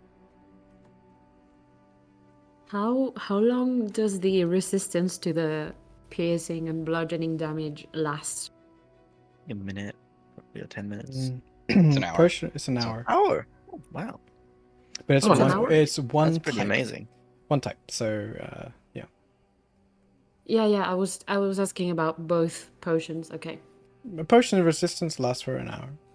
One is for That's nice. bludgeoning. One is for piercing. Okay. Couldn't So actually carry- find them D&D Beyond, but I mean, Yeah, so the other resistance ones. Yeah. But just take one of them and like rename it customly. Yeah, that's what I did. No, you're gonna use it right away. So Yeah, that's also fair. If you don't want to keep it, then you don't really need to write it down. We'll put it in. all right. So you have a last few words amongst yourselves, and as you look to each other and decide that no time like the present to leave, you take the somewhat disguised head. Do you put it in the bag, by the way, or you just keep it up? Well, I put it in the bag and I gave it to Mag. So Okay, so Magrim has the head of Yep. the disguised severed head, and Mhm. as you all leave the common area of the Broken Blades hideout, Krell and his team are waiting for you, gathering their things. And as you approach, Krell says, "Okay, does everyone know the plan? Does everyone know what team they're on?" Great. Yup. mm-hmm. Then we're gonna go through Undergurst. We're gonna follow Elira. And we'll get there soon enough. It's gonna take about an hour, maybe. Once we get to the outskirts of the Sorrows, we need to ensure that we are not accosted or stopped from doing our plan. Once we step into the boundary of the Sorrows, the plan is on. Okay? Team Noise, distance yourself from Team Deception.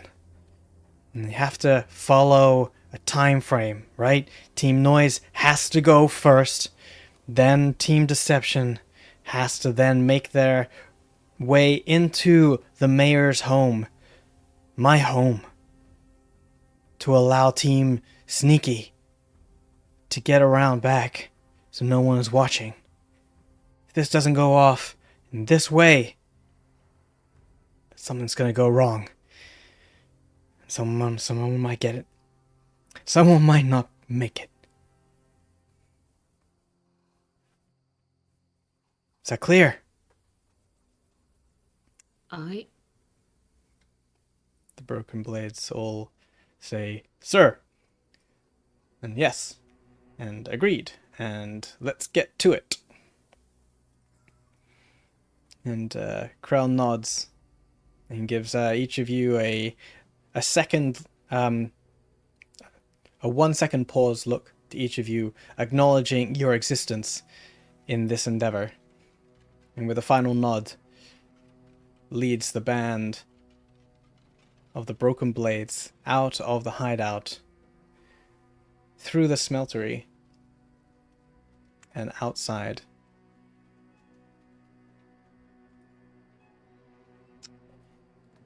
Doop, doop,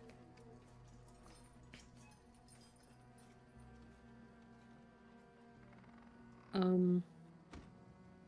While they walk, Nisa will fall in step beside Krell and kind of go, I heard my friend called you ugly.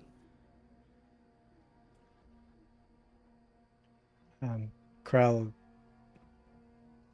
acknowledges you coming close, and he looks to you and gestures for you to keep your voice down as they collectively moving through the undergirded walkways with some haste, but also trying to be quiet. And he goes and says, Hurry. I know that she was just flirting with me. It's all good. She cannot, obviously, she cannot see what everybody else sees, you know. You're still pretty. Even though that was a bit terrifying, you know, what happened earlier. I didn't want to discuss it for a while because it took me right out. But it seems that our employer really favors you. That's good for you. We all got a mission to do. When I put my name on that curiously smelling paper, I didn't do it lightly. You can say that it's stinky. I know, it stinks. Everything from the hills stinks. Hell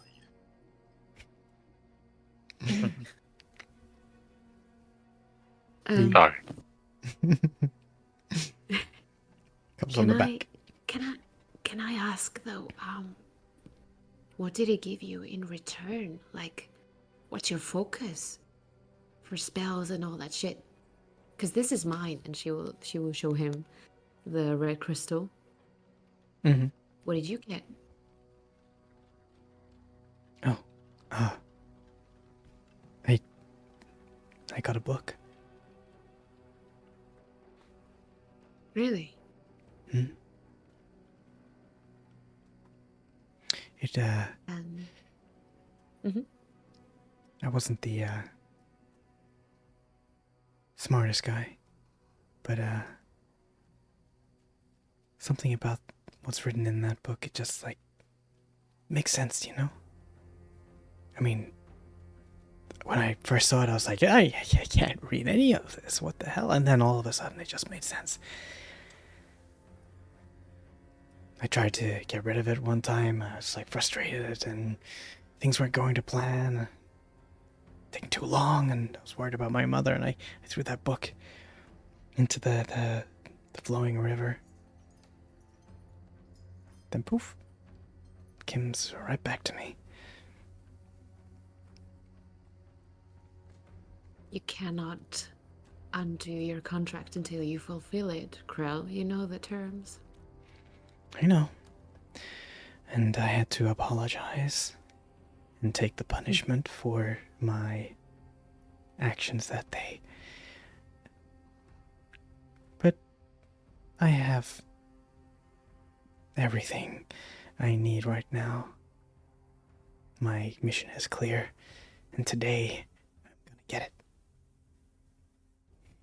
Well, whatever punishment they dealt to you that day, I'm sure it wasn't that bad. They still led to your face looking pretty.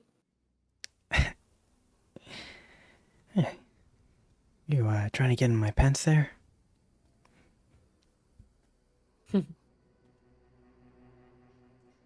Not yet. He gives you a smirk as you sneak along in the dark. I choked. I sneezed.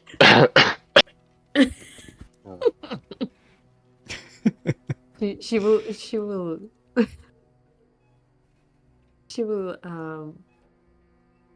wink back at him, and then behind her back try to give her friends a thumbs up, like got it. Goodness.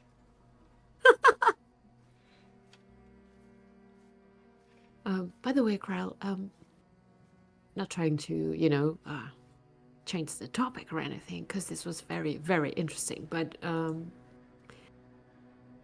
is your mom a part of the deal? Because my sister is a part of my deal, you know?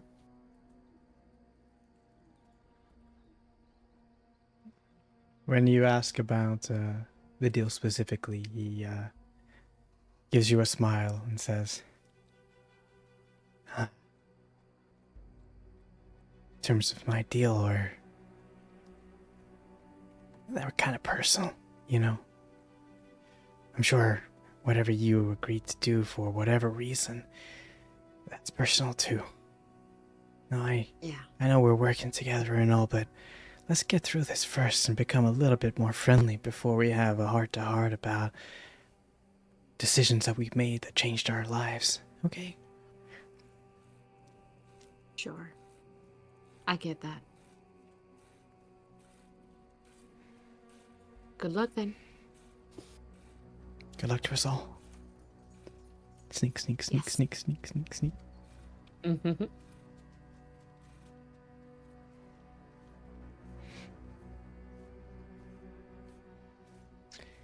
You collectively follow Elira, who seems to be in her element, as she moves from wall to wall, staying oh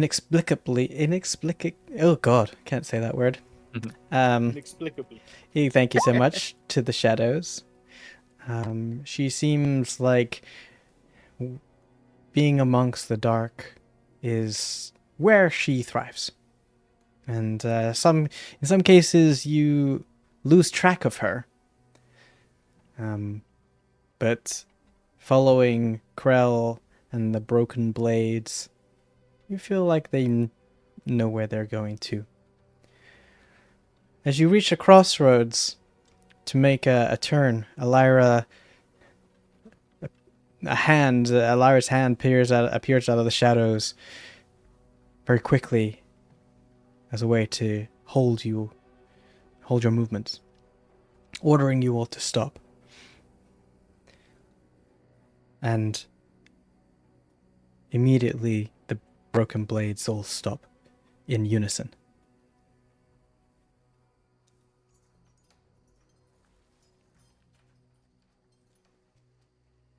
Yeah, I'll listen out if I can hear anything, and stop obviously.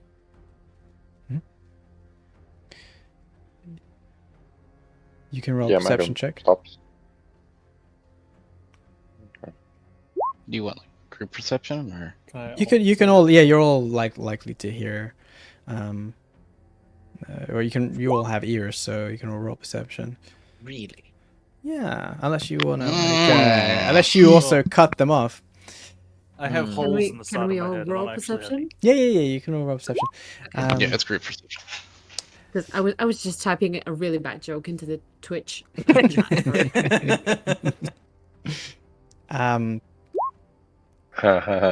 Oh shit.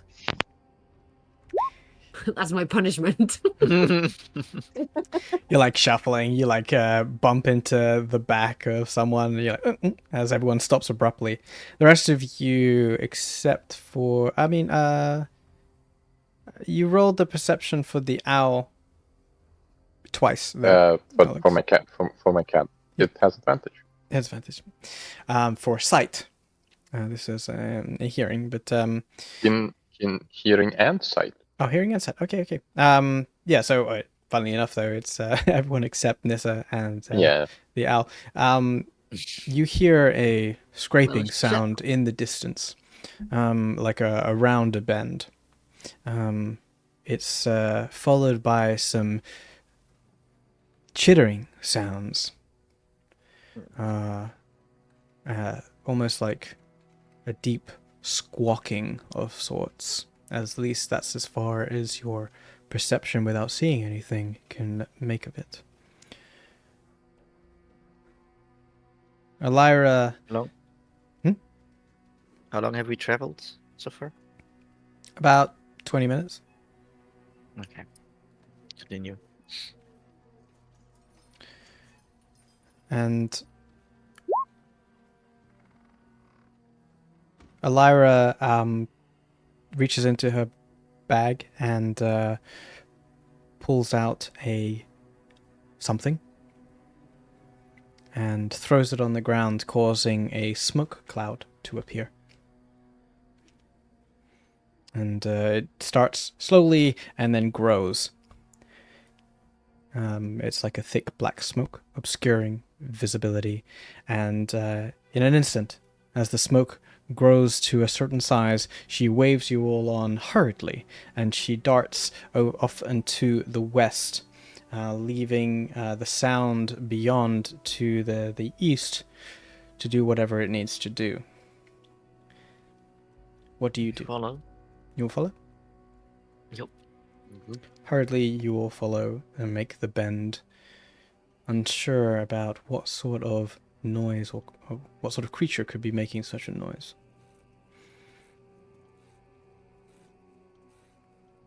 Together, you continue the same path that Karik took you, knowing that potentially this could be your last chance to speak with each other before the plan comes into action.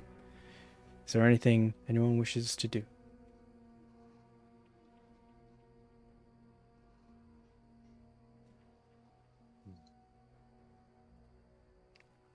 Magnum will tie 2 pieces of, like one piece of paper to one of the legs of the cat, and another piece of paper to another leg of the cat.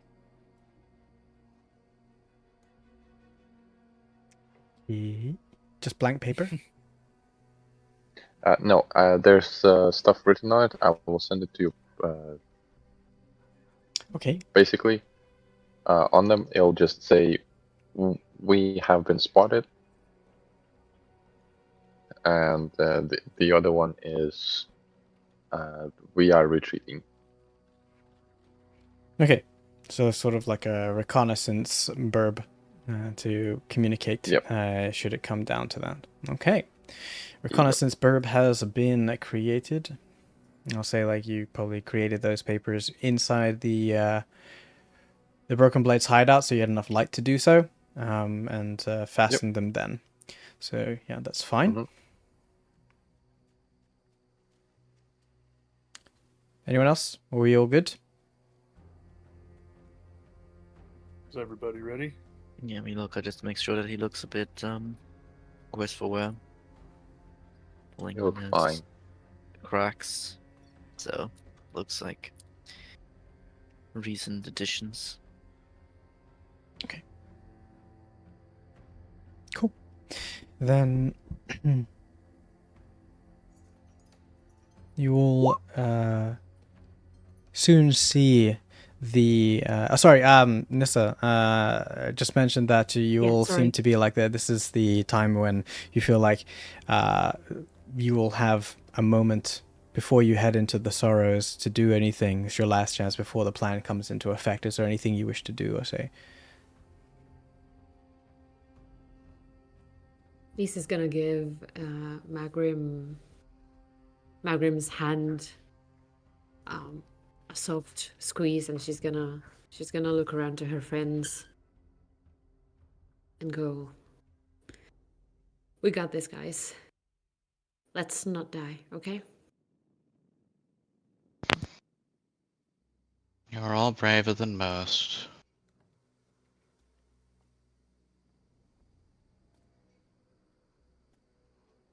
we won't die. We'll succeed. Let's get going.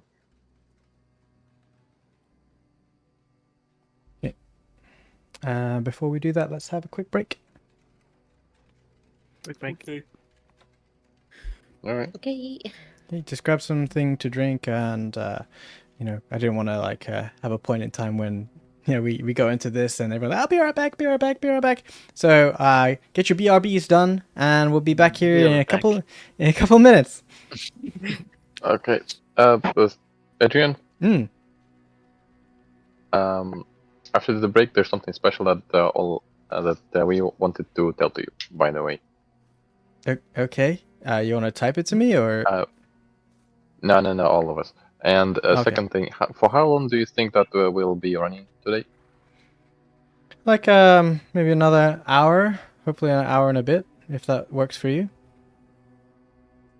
Okay, yeah, that works. Thank you. Okay. However long Mag can go. Yeah, pretty much you're our deadline here because everyone else is either in daytime or west of you. So yeah, your time zone is the kicker. I have. Yeah, I'm good. I'm good Okay. for tomorrow. So Great. Yeah. Cool. It's, Then yep. I'll grab some write water. later. Anyway, be right back.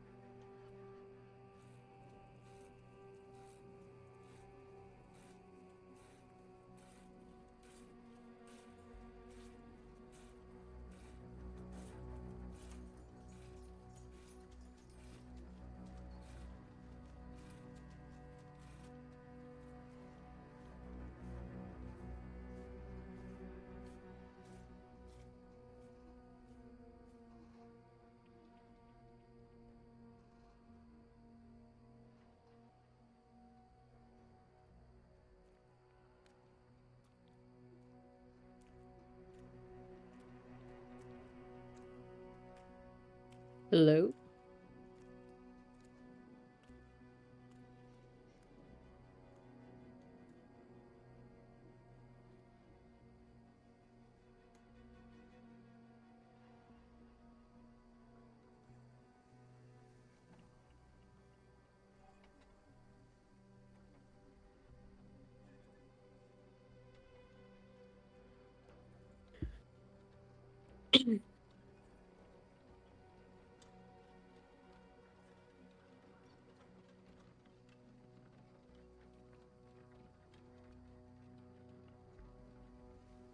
I'm back.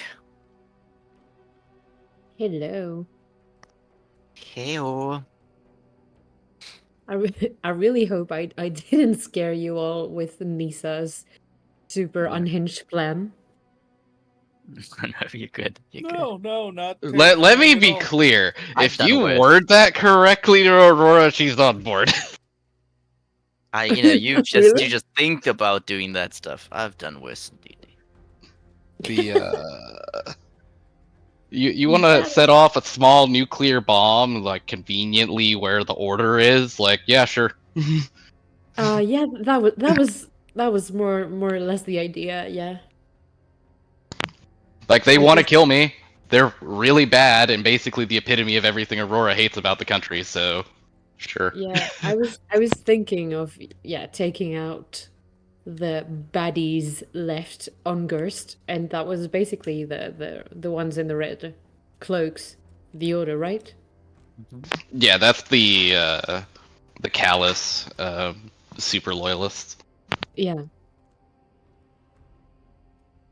So that was oh my god, chemo.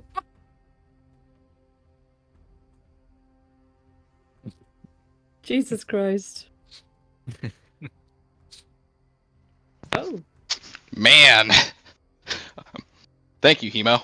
As an American, that's really funny. Well, if you were born before 9/11, that is. Oof. No, you can make jokes about it at this point. It's just funny. Fair enough.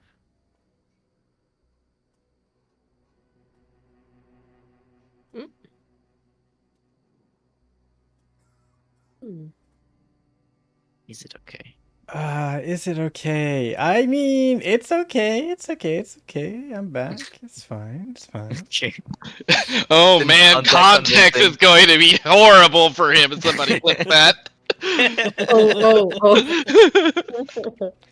One might question your statement there, Hemo. That seems like You're already clipped there. It's already clipped. fair. Well, I mean, that's certainly one way. Certainly one way. Oh shit. Oh wow. Okay. Can you guys hear me? Yep. Yeah. Yep. Oh wow. Okay. Guys. This week there has been quite a special day. A happy day. A happy birthday to our glorious GM, guys. Come on. Yay. Yay. We gotta sing happy birthday to him. Come one on. more day. One, Okay. two, No, three. I'm gonna mute you all. Feliz Navidad. Feliz Navidad. Happy birthday, dear Adrian. Dan. Happy birthday to you. The Discord is terrible for this. For the latest part. It's That so was- It's terrible, Singing. That was but it's atrocious. supposed to be. You Ah, are You're at welcome. disadvantage. top tier 10 cringe. Top tier cringe. Thank you for that. So, I mean, I didn't do anything. I just survived. Good job. Congrats. One yay. more circle around the sun, you know. Yep. Happy Survival Day. Thank you so much. I'm just trying to do other things at the same time, trying to make sure that everything is running. Why did that not work?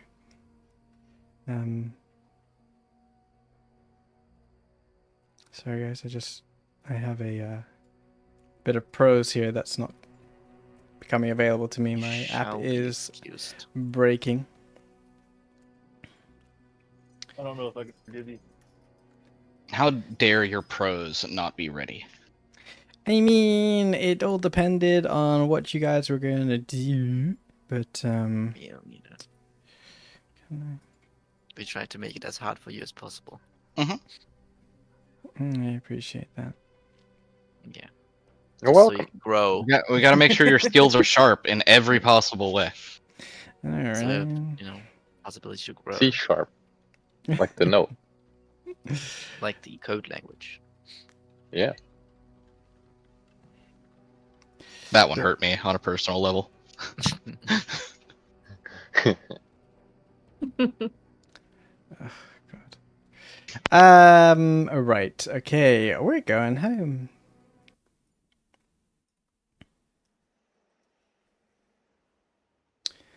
Let us do some things.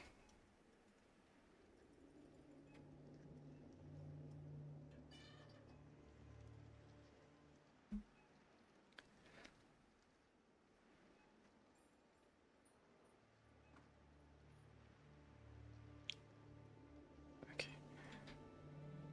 Nice.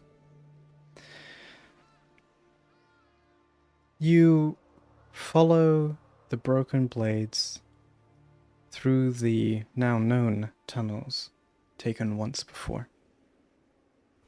This time with a different agenda than which you set out. With newfound friends and a common goal, your entrance into the Sorrows this time feels poignant.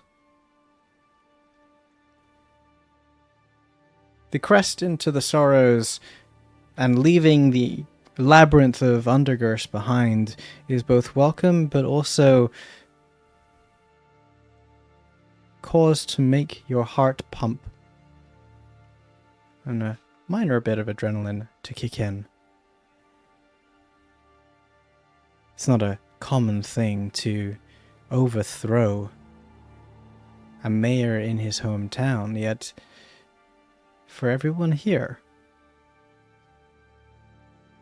This is your second time in removing a dictatorship. The sorrows themselves seem still. Slightly more so than usual for the amount of times that you've been here. Usual is not exactly a denominator that you can factor in.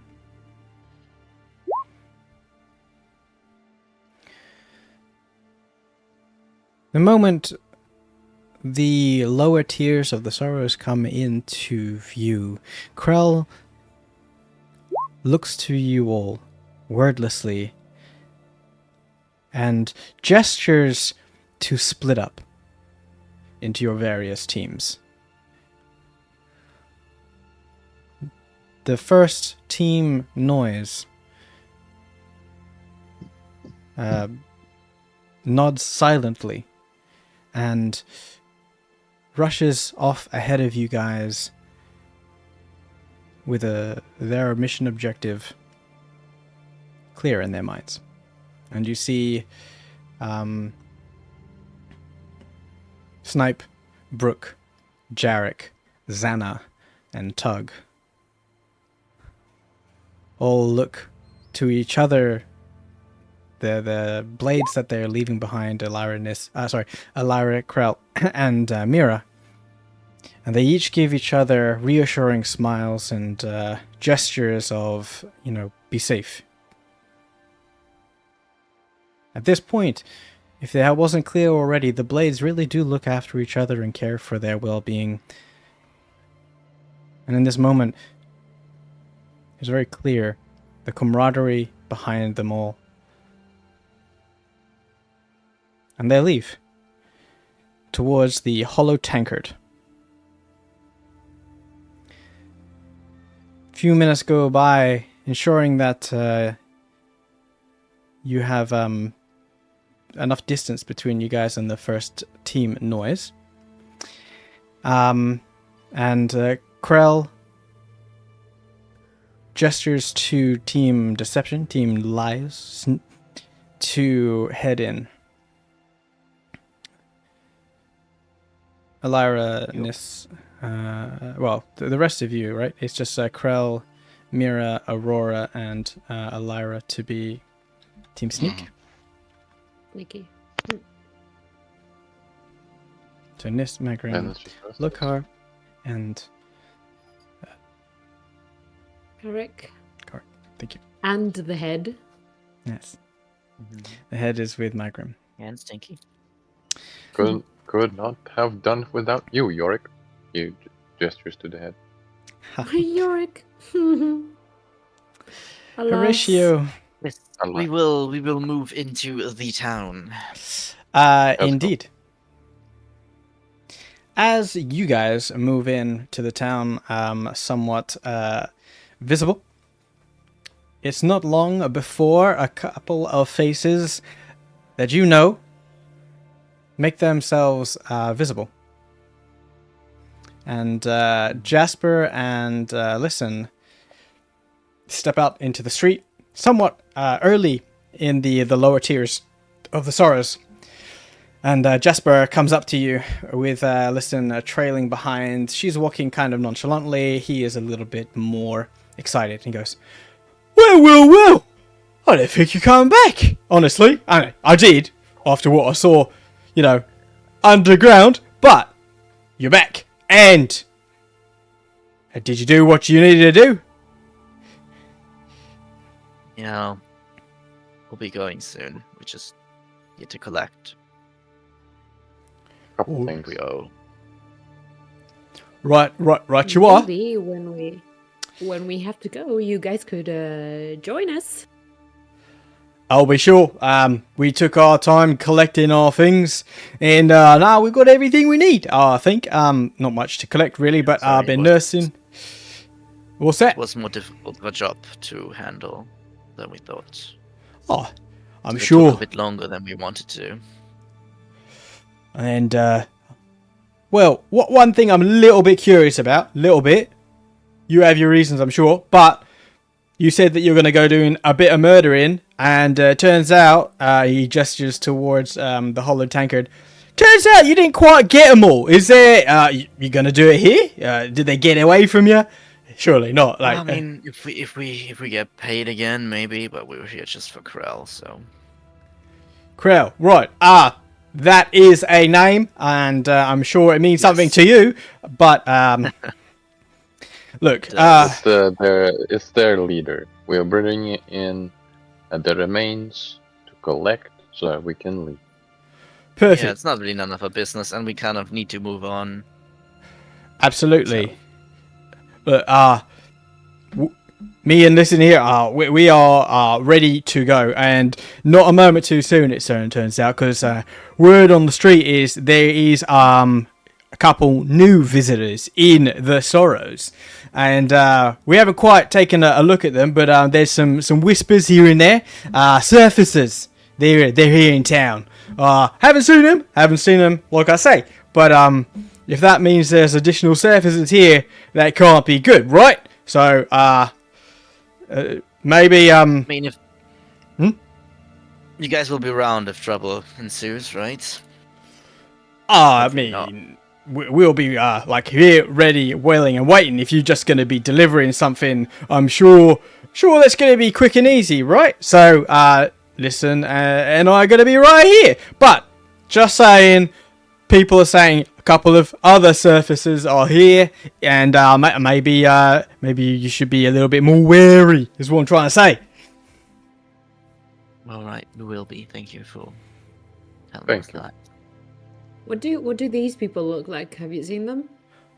Look, like I was saying this, haven't seen them. Word on the wire is they're wearing some pretty fancy garb. That's why there's word on the street.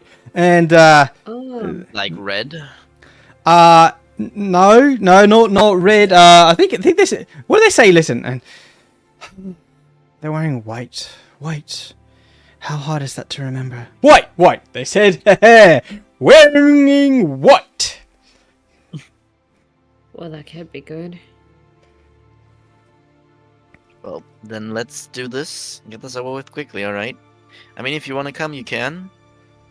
We'll be on our way. But you should probably wait here. We'll be waiting right here. You deliver, and we'll be out of here pronto. Okay. See you later, Jess. Be waiting this. Come on, listen. And they sort of head off. Mhm. Okay. For Team Sneaky, Krell looks at Lyra, Mira, and yourself, Aurora, and with a smile produces the invisibility potion and says very quietly, "To destiny," and uncorks the potion and turns invisible.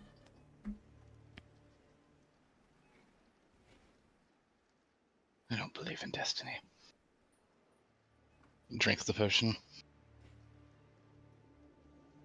Okay. We will follow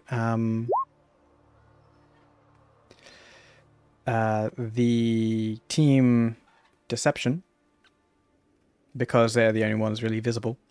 And there will be some rolls later on. So those of Team Sneaky, you can hear footsteps. Like Aurora, you can hear the footsteps of your invisible compatriots, and ever so often bump into them. They will take a sort of less than direct approach, but nevertheless it is as quick as possible, weaving in and out of some of the houses here and there to make a back entrance as far as possible. You still have stairs to climb, nevertheless, and you will make your way downtown. Okay, and this uncorks it and drinks it. Yep. It Yeah. tastes bitter. I'm gonna drink mine too. All right. You both get your drink on. and pass. Get your drink on. Mhm. So, Team Deception, you walk through the town and you pass by the hollow tankard, and there's obviously that gap in the building that is available to you to see, and you can see that the Team Noise in there are already making somewhat of a fuss and making a shout at more and demanding beer, dregs. There's already some sort of ruckus happening. Then you walk on by towards your destination. And we'll skip the movement of the token, because you're going to go all the way up there. And we will get to the point of just outside the mayor's house as you climb the last set of stairs towards the large manor house that is the mayor's. Now, Team Sneaky is going around the back, so I just have to change a couple of things here because I need to do this. So, Team Sneaky, Aurora, I'm going to give you... In fact, I'm not going to... Just trying to... How is it best going to do it? Because, like, are you going to be following Krell, or are you going to be leading? Krell knows the house better than I do. He should be leading. Okay. So, I will take you to the That work. map, the best map that I could possibly find for the mayor's house. As is tradition, I'm always the rear guard.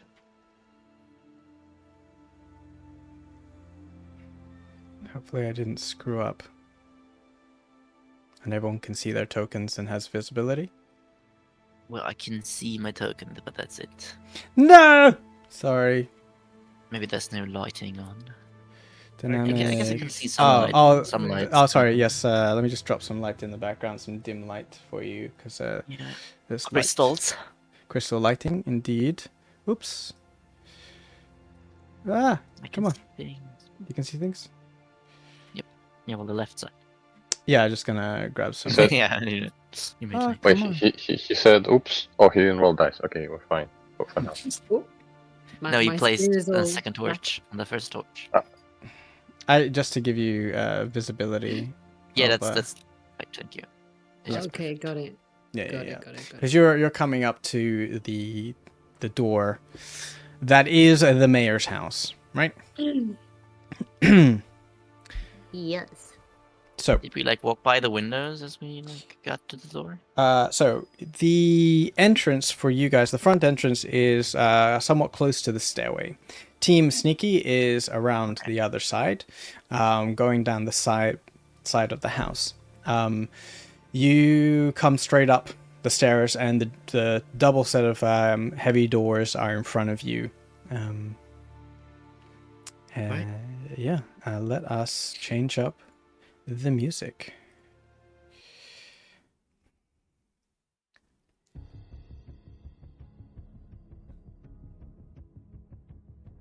The mayor's house seems still and silent. You have a plan. You have something to wait for. As you make your way up to the mayor's house, you know in the back of your mind that Team Noise has to do their part before Team Distraction and Deception gets anywhere into the mayor's house, to draw out as many people as possible. And the same with Team Sneaky. You all collectively reach your checkpoints without any contestation, as if nothing is wrong.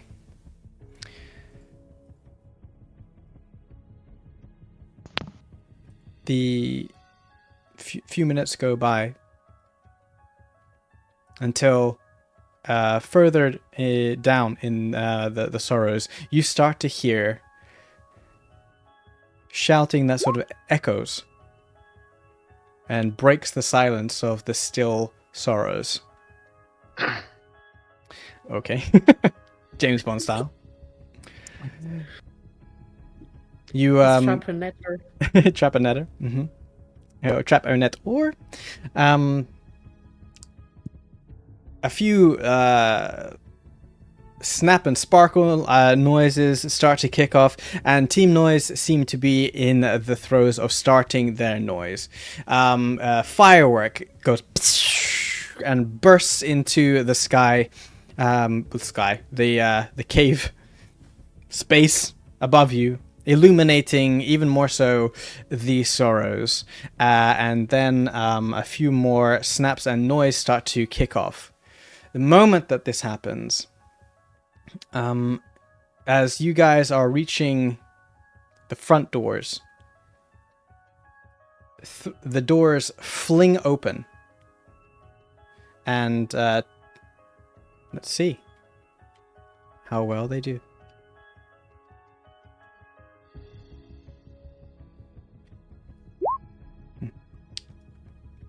Who? The noise, how much noise it was making to distract the guards. Okay. The noise. I Yeah, thought. because you got none of you were in Team Noise, so it's a simple roll. So out of the front doors, two people dash through. Bam. Oh, can I open? Open. And clearly in some form of armor, patchwork together, they almost bump into you. They go, "Oh, what's going on? What's going on out here?" And they look over your shoulders and say, like, well, out of the way then. Looks good. After you. Oh, we're sorry. Sorry. And they dash past you. Please look after us. They look over their shoulder It's very like, scary. what? And they dash down the stairs.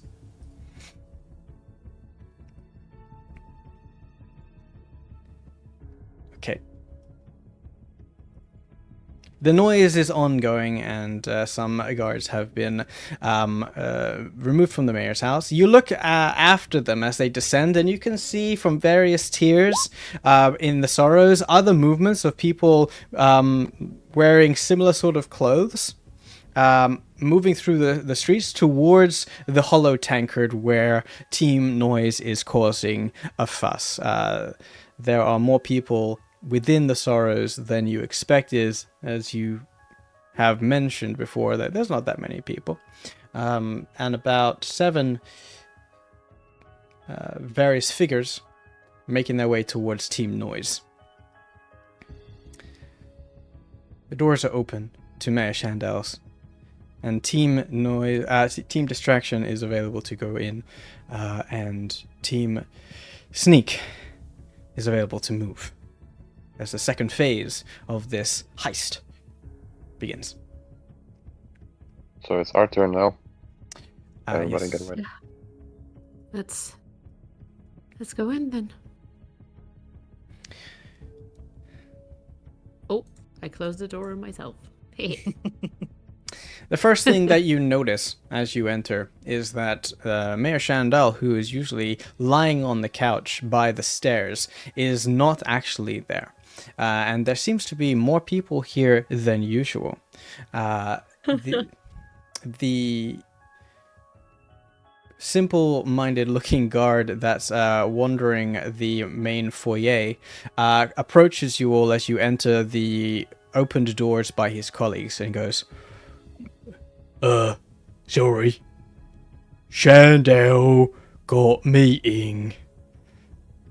Fancy new people. See, that's real unfortunate, because we have fixed a major problem for him, and we would like to report now. This is extremely important. I'm sure, but he says, he turns behind and says, "What you say again?" And this one who's been chilling on the couch behind me goes a little bit more eloquently and says, Shinryu says not to be disturbed for the time being with the new people here. So if you mind waiting, be right. Yes. I feel like Um, it's within your best interest to let us through. To I show don't us really through think so it's that we fair. can There you go. leave your hair. Appreciate that, but sorry, all this is orders. Old Gizzy? That's the what you call your boss these days. Oh god. We got orders from Chandel also. Chandel. Please don't speak to me about. Oh, it's not Chandel, it's Gango. Yes, not Chandel. Yes, it's a mayor. Oh, Okay. you win Gangle. Oh, we're Gangle. Chandel. I mean Chandel. I said Chandel. We have orders from Chandel also, and we are here to collect, and we don't have any time for this nonsense. Surely someone could get him, or at least tell him that we're here. Maybe he can reevaluate. Just say that we took care. We got business, and we gotta move on, and it's gonna be quick. But we'd like to get it done. Yeah, just say that we're reporting on behalf of Gangil. Oh my god. What's wrong, lady? What's wrong with Gangle? Oh, it's awful. It truly is awful what happened to him. Can't say. It's too terrible. I'm sorry. He says, "Oh, sure. But Mayor Chandel says not to be disturbed for now. Meeting with new friend. Shiny people. So please stay here." And he's gonna go up to you guys as you passed him by, and he puts a hand on Lokar's shoulder, like, "Please stay here." Going to. Fair. Hmm. Yeah, no, go on. I'm going to grip his hand, and I'm going to say, "You'll want to be paid, right? I'm guarantee you, if you don't let us talk to him, you're gonna be done for. So better look for new jobs right now if you're gonna keep us here." Fellas, please, we can resolve this very easily. 5 minutes, tops. You lead us to him, we deliver, and we leave. Look, It's just that simple. gonna say one more time, Mayor not to be disturbed. Now, move back. Which one of them... Okay, sorry. This one. Which one of these guards looks the most like he's in charge of these three? These two, I guess. Looks most in charge. Roll insight. Sure. The one on top of the stairs is just silently staring at us or watching us? Or Yeah, watching you What guys is he from doing? the top of the stairs. Yes. The one that's giving you the discussion here, the chat, is clearly someone who is paid to follow orders. This one here is staring at Lokar. He's not obviously the height of Lokar, but he's clearly intending on blocking your movement. He seems confident, and he is deferring to this lesser bright spark for the time being. So basically, this guy, right? So far, but he is not So the far. most talkative. Okay. Magan will just walk to this side of Lokar. No, this is a terrible. Okay, question. Hmm. I'm gonna post it in the chat, but not like cast it. Hmm. The suggestion spell has a verbal component. Which is the words Because that you of that, use to with the words suggest. that I say, would they detect that a that a spell has been cast? Since there's no hand movements, there's just the words. I mean, there is that use of your focus. Well, your focus is your spell book, right? Just the Spell word. Yeah. component. Yeah. I'm sorry. Is that just the spell component that he has to pull out? So But he uses a focus. it's Yeah. He doesn't use components. I see. Yeah. It's just the book. So if you pull out your book and you say the words, I mean, there's more to it, but it's fairly discreet. Yeah. They also might not know that much about magic. Yeah. Knowing that, Mangum will just, take a 5-foot step and use the suggestion spell on this one. Hmm. And what do you say? Suggesting.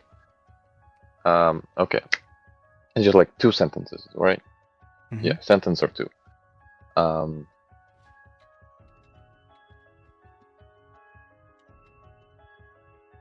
Lead us through the guards. No, it's supposed to start with. I suggest you lead us through this manor to the mayor by making sure that other guards let us through.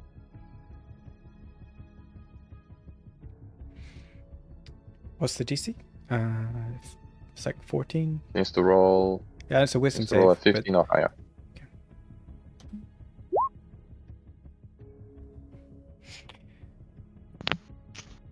This guy that you cast the spell at looks down at you and looks up at you and goes, "Maybe it's for best that they see the mayor. Maybe we should lead them through, just in case it's more urgent." It is. It really is. And he begins to turn around and walk up the stairs. However, the one at the top of the stairs moves over to the side and calls out and says, "Under no circumstances," he said. "None whatsoever. Don't know what you're playing at, Born." And the guy who you cast the spell at has a bit of a conflict here and says, "Oh, we should move him through." And he continues to go up the stairs, and there's clearly a bit of a conflict here. And the one at the top says, "They stay here until Mayor calls." So I need to figure out here how someone who is suggested that they do it is like, "No, we go through." But it's like, "No, you can't go through." So you're kind of stuck here. And the one at the bottom is like the one at the bottom's like anything in terms of Hmm? that we like convinced him, or since there's like an argument between these two, and there's been our story. Yeah. Any roles that we can do, or do we... The ruling on it is he continues to attempt until the spell fades. Yeah. So he continues to attempt to do so, but he is being prevented. It's like, "No, we lead them through." It's like, "No, we don't. They lead them through." "No, we don't." And at some point, this one's gonna get a little bit upset, and he's gonna pull his longsword out, and he's gonna put it to the chest of this guy that you suggested, cast a suggestion on. He goes, "Mayor can find any more scum in the Sorrows. You stick to your post." And he's going to continue attempting. So now there's going to be some sort of issue. But sir. Damn. You could rule that if it becomes obviously harmful if he continues to suggest the spell would end. That's not an unreasonable take. That is true. Yeah, if the target is harmed, the spell ends. Yeah, that is true. It's like Yeah, I mean, he is charmed to the point of wanting to try and do this until it. But the suggestion is kind of finicky. He tries his best to do it until he gets to a point where he is in danger. yeah, he doesn't put himself into horror. He doesn't put it how necessarily. yeah. So then But he the still spell would- end. As long as he feels like he can argue, he would. At this point, I mean, it's like if you think about it, a few minutes of like back and forth, and the one at the top of the stairs is getting irate. He pulls the blade out. I would say that at that point he feels threatened. Therefore, I would say at that point the suggestion is probably going if to it expire. takes minutes, I would as it takes minute, I would like check face with Magram and see if he has any other plans. Otherwise, Loka is gonna do stuff. So he's just gonna look at Magram Yeah. and check his facial expression. He's clearly like checking in with him. Yeah, no, Magram is really thinking about not picking the spell again. Yeah, no, he has no plan. He just nods and Then- No gives you the plan go ahead. is the best plan. Then Lokar is going to say, "This is stupid. This is too important to let him have missed. I'm gonna save you all by doing the right thing." And he's going to like get a running jump and just jump over there and open the doors. You will find that the doors are locked, and at that point, roll initiative. Wait, is it a wooden door? It is a wooden door. Then pick it. Hold on, I didn't like that laugh. I had a very similar scenario a few weeks ago. Person jumped over to the wooden door, and I let them rip the door off the hinge. oh The yeah. same move.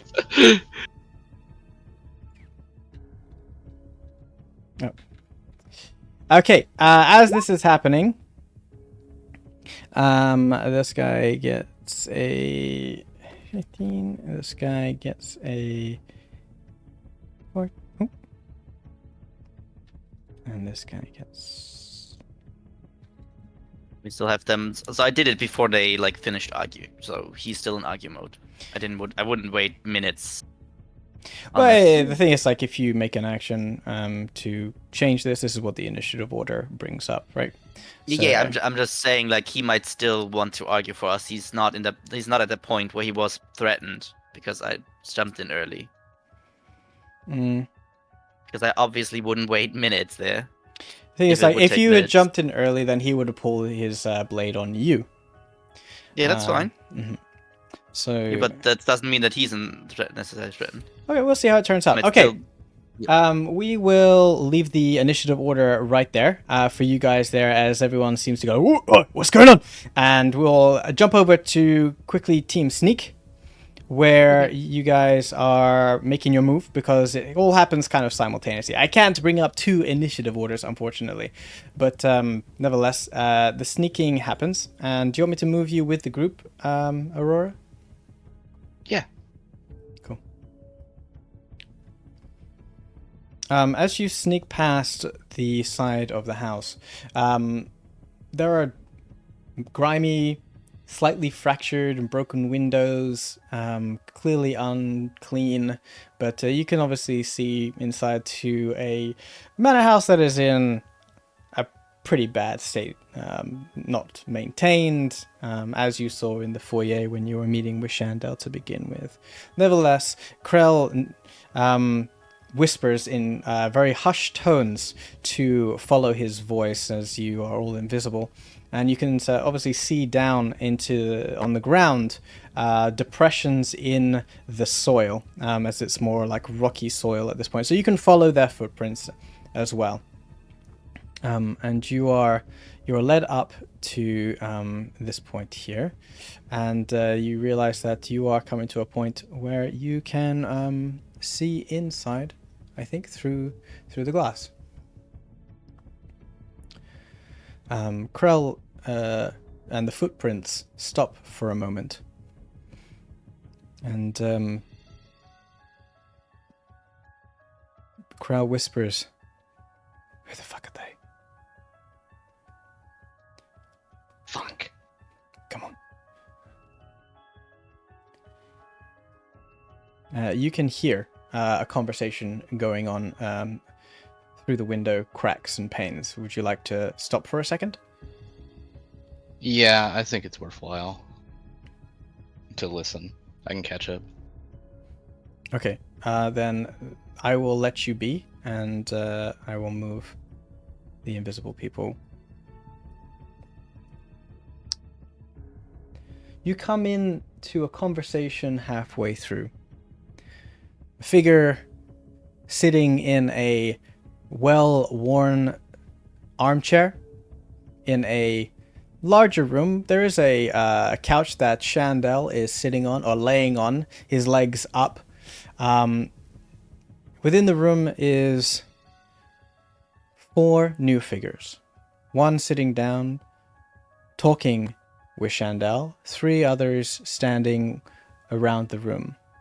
Around the borders of the room are a couple of Shandel's men. 2 at the door, and 2 on the southern door and 1 on the western door. The conversation you arrive at, it's kind of like in the middle of a conversation, like I said. And the man in white asks Shandel a question. He says, "So you have him?" And Shandel, who is laying on the couch, slightly sweaty, says, Patience, patience, my good sir. These things take time. Sorry, accent. These things take time. But as I said, I am a man of my word. I run the sorrows. Nothing happens down here without me knowing about it. And he adjusts himself painfully on the couch. And you're in luck. This shady-looking fellow you're after. Just so happens, my men have been keeping an eye on him. My best man is off doing another errand for me, otherwise he would give you more information right now, and I expect him back soon.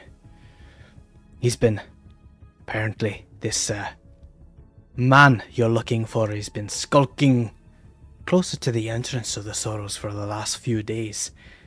A little too clean to be one of the gutter rats that managed to dwell here in my pitiful little town.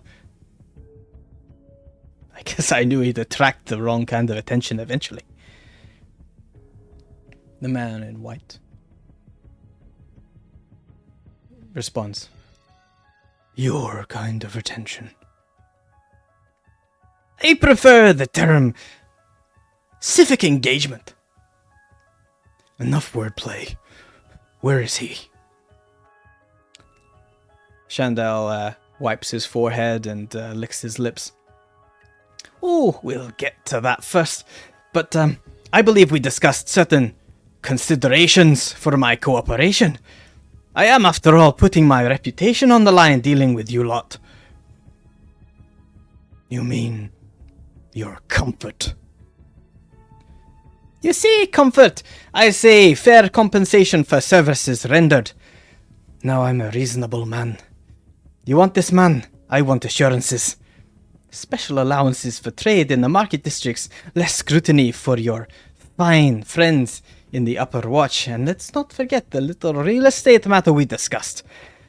I think a fine manor in the Sunspire district would be very fitting for a man of my stature, don't you think? You are a leech, Shandel. And yet, you're still here, doing business with me. The man in white, silent for a moment, nods to another of the white cloaks in the room. Fine. If the information proves accurate, your request will be considered. If you've wasted our time. Please, please, please, you wound me. Have I ever let you down before? You always let someone down, Chandel. Let's just hope for your sake it isn't us this time. As for I think the... at this point, Yep. Aurora has dug into her bag and she has a Snipe's little special mixture very firmly in her palm. Mm-hmm. Like, the second it seems Shandell will actually spill the beans, it's going straight into its head. Okay. Well, you gonna stay where you are? I might have a better spot if I go right there, but I'm not sure which angle is a little bit better, but they're both in range through the window. Sure. The window is closed, but you can hear through it through the like cracks and stuff. So you don't have to like launch something through a window. Okay. Meanwhile, back at team head distraction. Initiative is rolled. Music changes.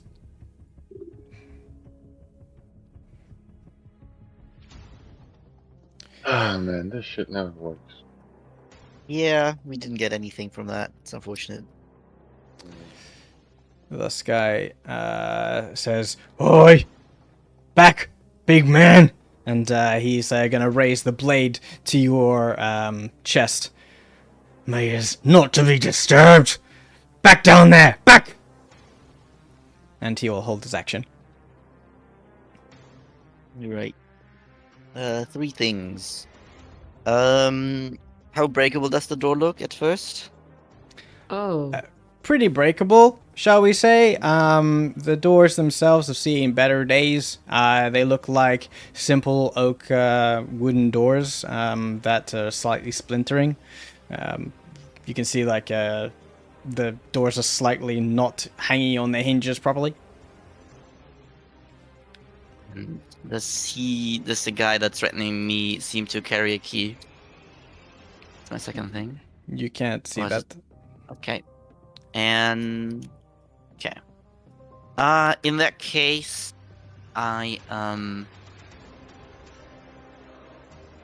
he's going to sigh and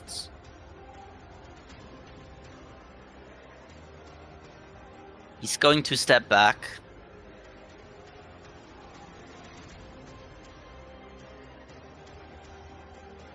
Does he do anything? Oh, his action, no. His held action is specific. He's not like attacking you if you move out of his range. He's put his sword up to you, yeah, and he's got another criteria for his action. Yes, then I'll go far enough away that he won't be able to swipe at me. And then I will use Thaumaturgy, and shouts, "Chandel, we need to talk." You can like see like the eyes are glaring, like the cracks are cracking as like this whole sound gets reverberated through his body and like, increased like I don't know, it's 10 times or something. It's not that loud. It's 3 times. 3 times. 3 right? times. 3 times. So as it's loud, like a yes, very 1 minute. loud yell. I mean, in any sort of building issue, it could be heard. Yeah, and he's okay. a slow car shouting also. Yeah, he's got big It's lungs. already decent. Uh-huh. Cool. That happens. And yes. And I guess just in case this guy seems like he's mad now. Yeah. I mean, he looks very kind of upset the fact that you're shouting very loudly in the house where he's got orders. Yep. Then I would like to rage, and I get big. Okay. Boy. Hulking. As part of like shouting, you can see like as the air escapes my lungs and just getting bigger my and bigger and bigger. You're such a big boy. Who's a big boy? The stairs whoa. underneath you creak as you grow. And he's like the orc that is holding the blade at you, his eyes grow wider in surprise as you've done this. Anything else? Nope. Okay. This his guy, pants. he pooped his pants. This guy, I mean, you're right. There was a conversation, let's say he's still talking. He's like, we gotta let him through. We gotta let him through. It seems for the best that we put him through. And this guy is like, he responds back like, orders is orders. He tries to push through, and this guy is a held attack action. Was actually if someone was to try and open the door, and this Let 'em guy kill each tries to open the door, and he goes no, and he's going to slam him. God damn it! Oh man, it would be Get funny it. if he missed. Get it! He rolls a 9. Yeah. I think like he pushes him, it does no damage whatsoever, but clearly there's an altercation happening here, and this guy turns around and goes, "Wait, what, huh?" And he seems to be in a threatened state now, but we say that's the end of his turn. This guy will like move here and say, "Oh, no more up there, big boy, come down, big boy, down." And he's going to hold his action. Magrim. As I'll do it at the end of the turn. Go ahead. Yeah. Did he lose concentration on the suggestion spell? Damage. He didn't get the damage. That's true. He got missed. He was threatened. Say like it looks like from your perspective that well, next turn is likely that the suggestion spell will drop because of the threatened state. Right. Okay. Megan will just be holding his hands up in the air. You know, he's. Listen, it's just for your own best. Put your damn weapon down. As he is talking, an invisible force attempts to shove this orc down the stairs. Oh, We have got this Telekinetic shove. Yep. It's a 5 feet it's thing. subtle, so it just happens. Yeah. It's a subtle. He needs to make a Strength save, right? Strength save. Yeah. Yes. ooh. Oh, he has to roll a 15 or higher, or he's pushed down. Oh, buddy. He like gets inexplicably he goes head over heels backwards over the railing and tumbles 10 feet down and will suffer 9 points of bludgeoning damage as he lands awkwardly and he grunts. He goes, "Ooh, stop him!" Nissa. Didn't do anything. Yeah, so he just. Well, I mean, he has like he's obviously not there. He's like, "Ooh, don't let him through." Anything else, Megram? We haven't attacked him yet. Megan will hold a cantrip. Okay, Nissa.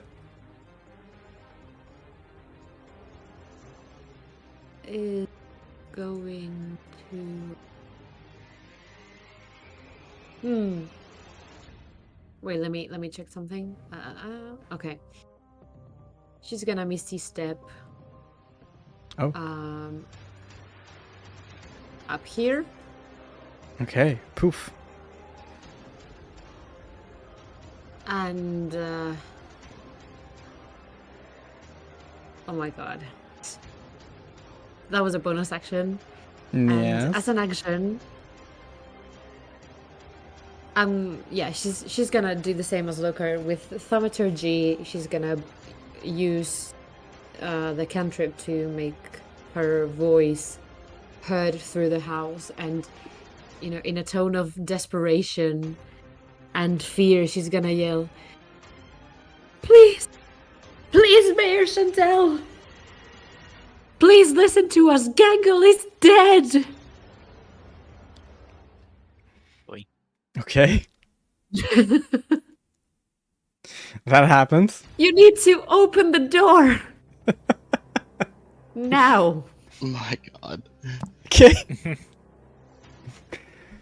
Yeah, that's all. cool. Carrick. All right, I'm gonna try something here. Can I use Thorn Whip to try to rip the door open? Oh, you might struggle with the angle because like there's a banister like right in front of the door. It's like here. Like to get there to have like a good angle. Like if you were to do it from where you are, you're going up 10 feet, and then yeah, the angle isn't there to see really the door. So you're gonna have to move to a point where you can see the door to attempt that.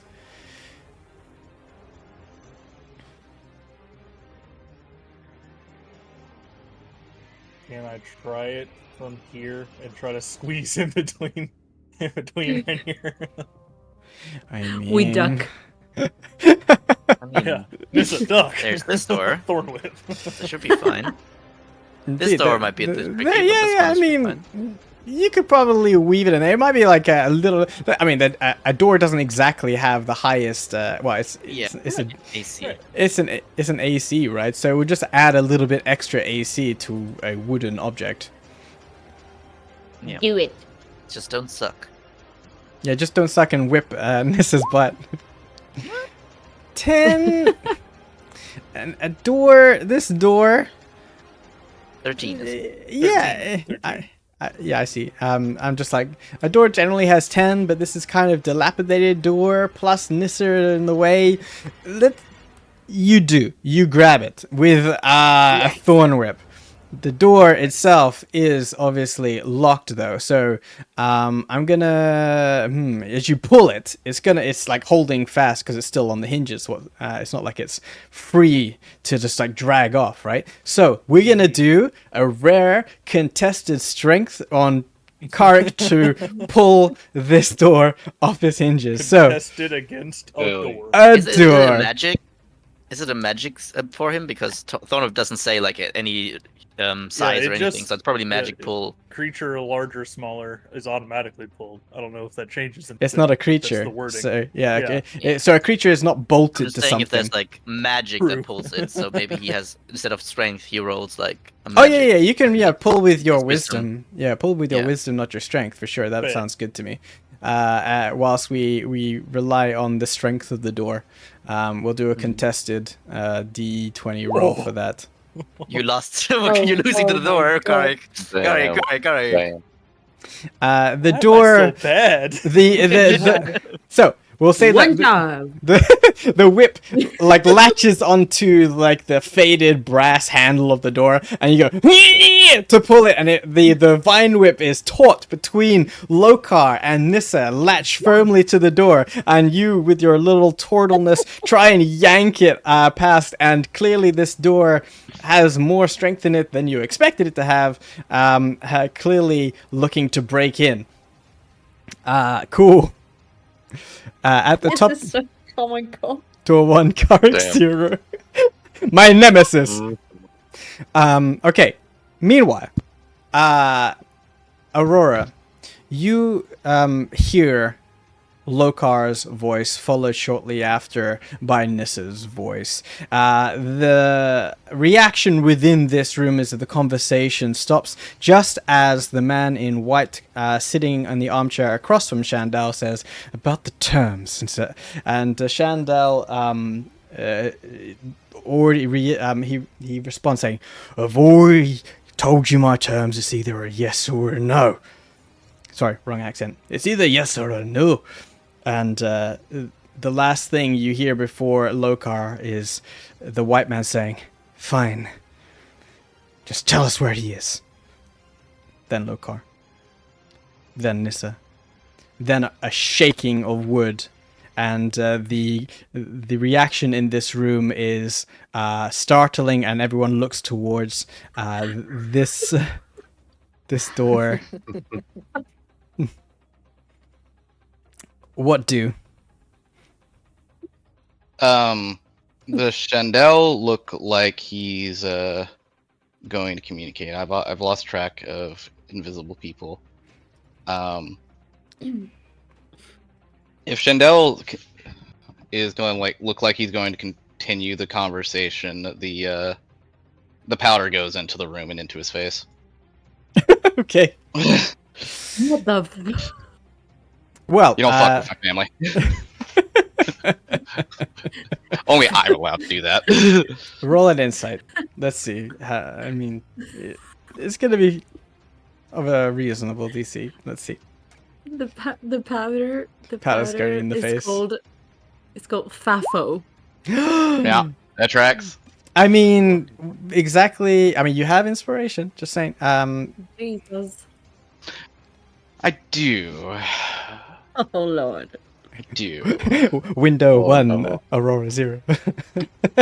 Yes. What Yes. is up with this house? What the hell? It's so resistant, even though cursed. it's falling apart.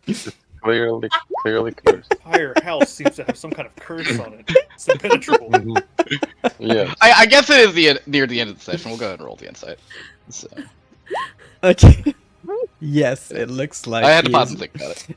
does look like Shandell is keen on dealing with these guys and will give up a certain sneaky, shady-looking guy.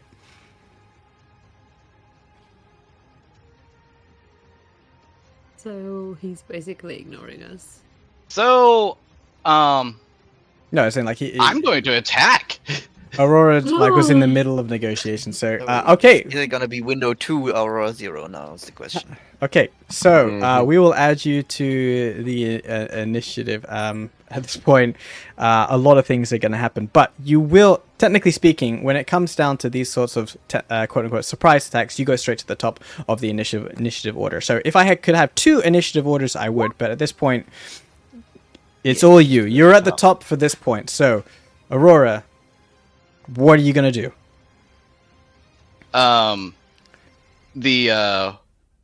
Soon as he like turns back to the man in white and opens his mouth, window breaks and there is just this little canister that flies through. We're gonna see if we hit him. Indeed. I am invisible. Do I have attack Well, advantage? you're breaking the window as an attack, which would break your invisibility. How firm is the window? Yeah, You're right next to the whatever. window. You'd have Okay. to break the So window. it's just a straight roll.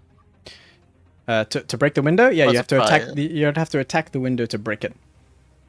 Sure. Fucking Whatever. hell. She worked is so hard on the invisible. head. Yes, She she had is advantage on invisible. hitting the window. At the window, exactly. It is surprised. It didn't know I that Aurora was there. I don't mind. It's fine. The AC Window roll- shatters. Window Uh, shatters. If that's my attack action, it's my attack action. Bonus action. Toss the Molotov thing. Yeah, you can do that both. with your superiority Superiority. method. You already die. Yeah. It's like your character was built for this to like carpet bomb. through the Would you window. say that I have proficiency in throwing small dangerous items? Do you have proficiency? Does your character sheet tell you have proficiency? Well, it's because this would be an improvised weapon. Is what I'm saying. I mean, you're throwing an object. I wouldn't say you necessarily have. Like, you haven't trained. Or have you trained with throwing objects? I throw daggers all the time. I've thrown acid vials before. Let's say yes. Okay. You're used to throwing shit. Like tantrums. Yes. Yep. I agree. I concur. Yep. I think she should expertise. I think at this point is more like. Oh yeah. Double proficiency. Yeah. I will take that burn. Thank you. Sweet cheeks. Cannot roll less than a 10 on a tantrum. Yes. Yeah. I'm just gonna use the multi-star because I don't have this prepared, but it's the same thing. Okay. Dang. On hitting the window. No, that's the window shatters. That was his action. okay. Like its AC is very But is- low and it's like 1 health. So the window shatters, and as a bonus action, he's throwing the concoction, bomb. the dust. Yeah, the dust, the black iron stuff. And I gave you that item. It's called. Black iron or powder. Yep. Pack. So you are not igniting it. You're throwing. I it? can if it. Oh.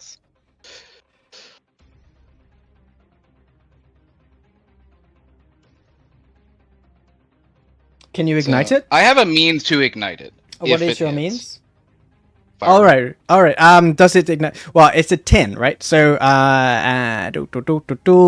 you would not hit him, but it would hit the sofa right next to him. So let's say the thingy hits right next to him, as he's laying down on the couch. We'll give you a little thingamajiggy for black iron on the ground there. And it sort of shatters like this. Oh god, you can't see black. It's blue now. Black. And as it shatters and spreads out, I will trigger the fire rune and cause a fire where it hit, which will ignite it. Nice use of the fire rune. The silver song sort of lights up as you call forth this energy from the giants. It will certainly catch on fire. It will be loose and scattered. So it's not packed at this point since it's broken on the ground. And therefore obscuring with black smoke. 10-foot radius. Creatures inside have disadvantage of perception checks. Okay. Packed and ignited. I figured that would just make it do the 2d6 because it's happening at the same time. Sudden heat and pressure, the power ignites and small control burst enough to singe and smart plus in a 5-foot radius. Okay, yeah, let's do that because it's pretty cool. So we will do 2d6 on Shandell. Roll it. The glass shatters. The powder is ignited. Roll your fiery damage. 9 points there. 9 points there. As this happens, the white-cloaked man stands up in reaction, and there is a lot of confusion, but also activity that happens all at once. The back door slams open inexplicably, and standing there, seemingly alone, Krell calls out into the room and says, "I've come for you, motherfucker!" And we'll end the session there. Oh. We worked so hard on the head. Did you though? We did. We did. Did you though? Yeah. I'm a little annoyed by that insight check. I should have just trusted my instincts and held it to throw the thing anyway.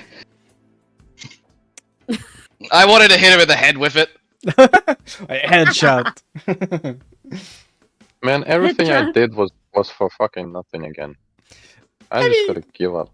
No, not at all. Like you instigated something that was a difficult choice to make. You could have said anything.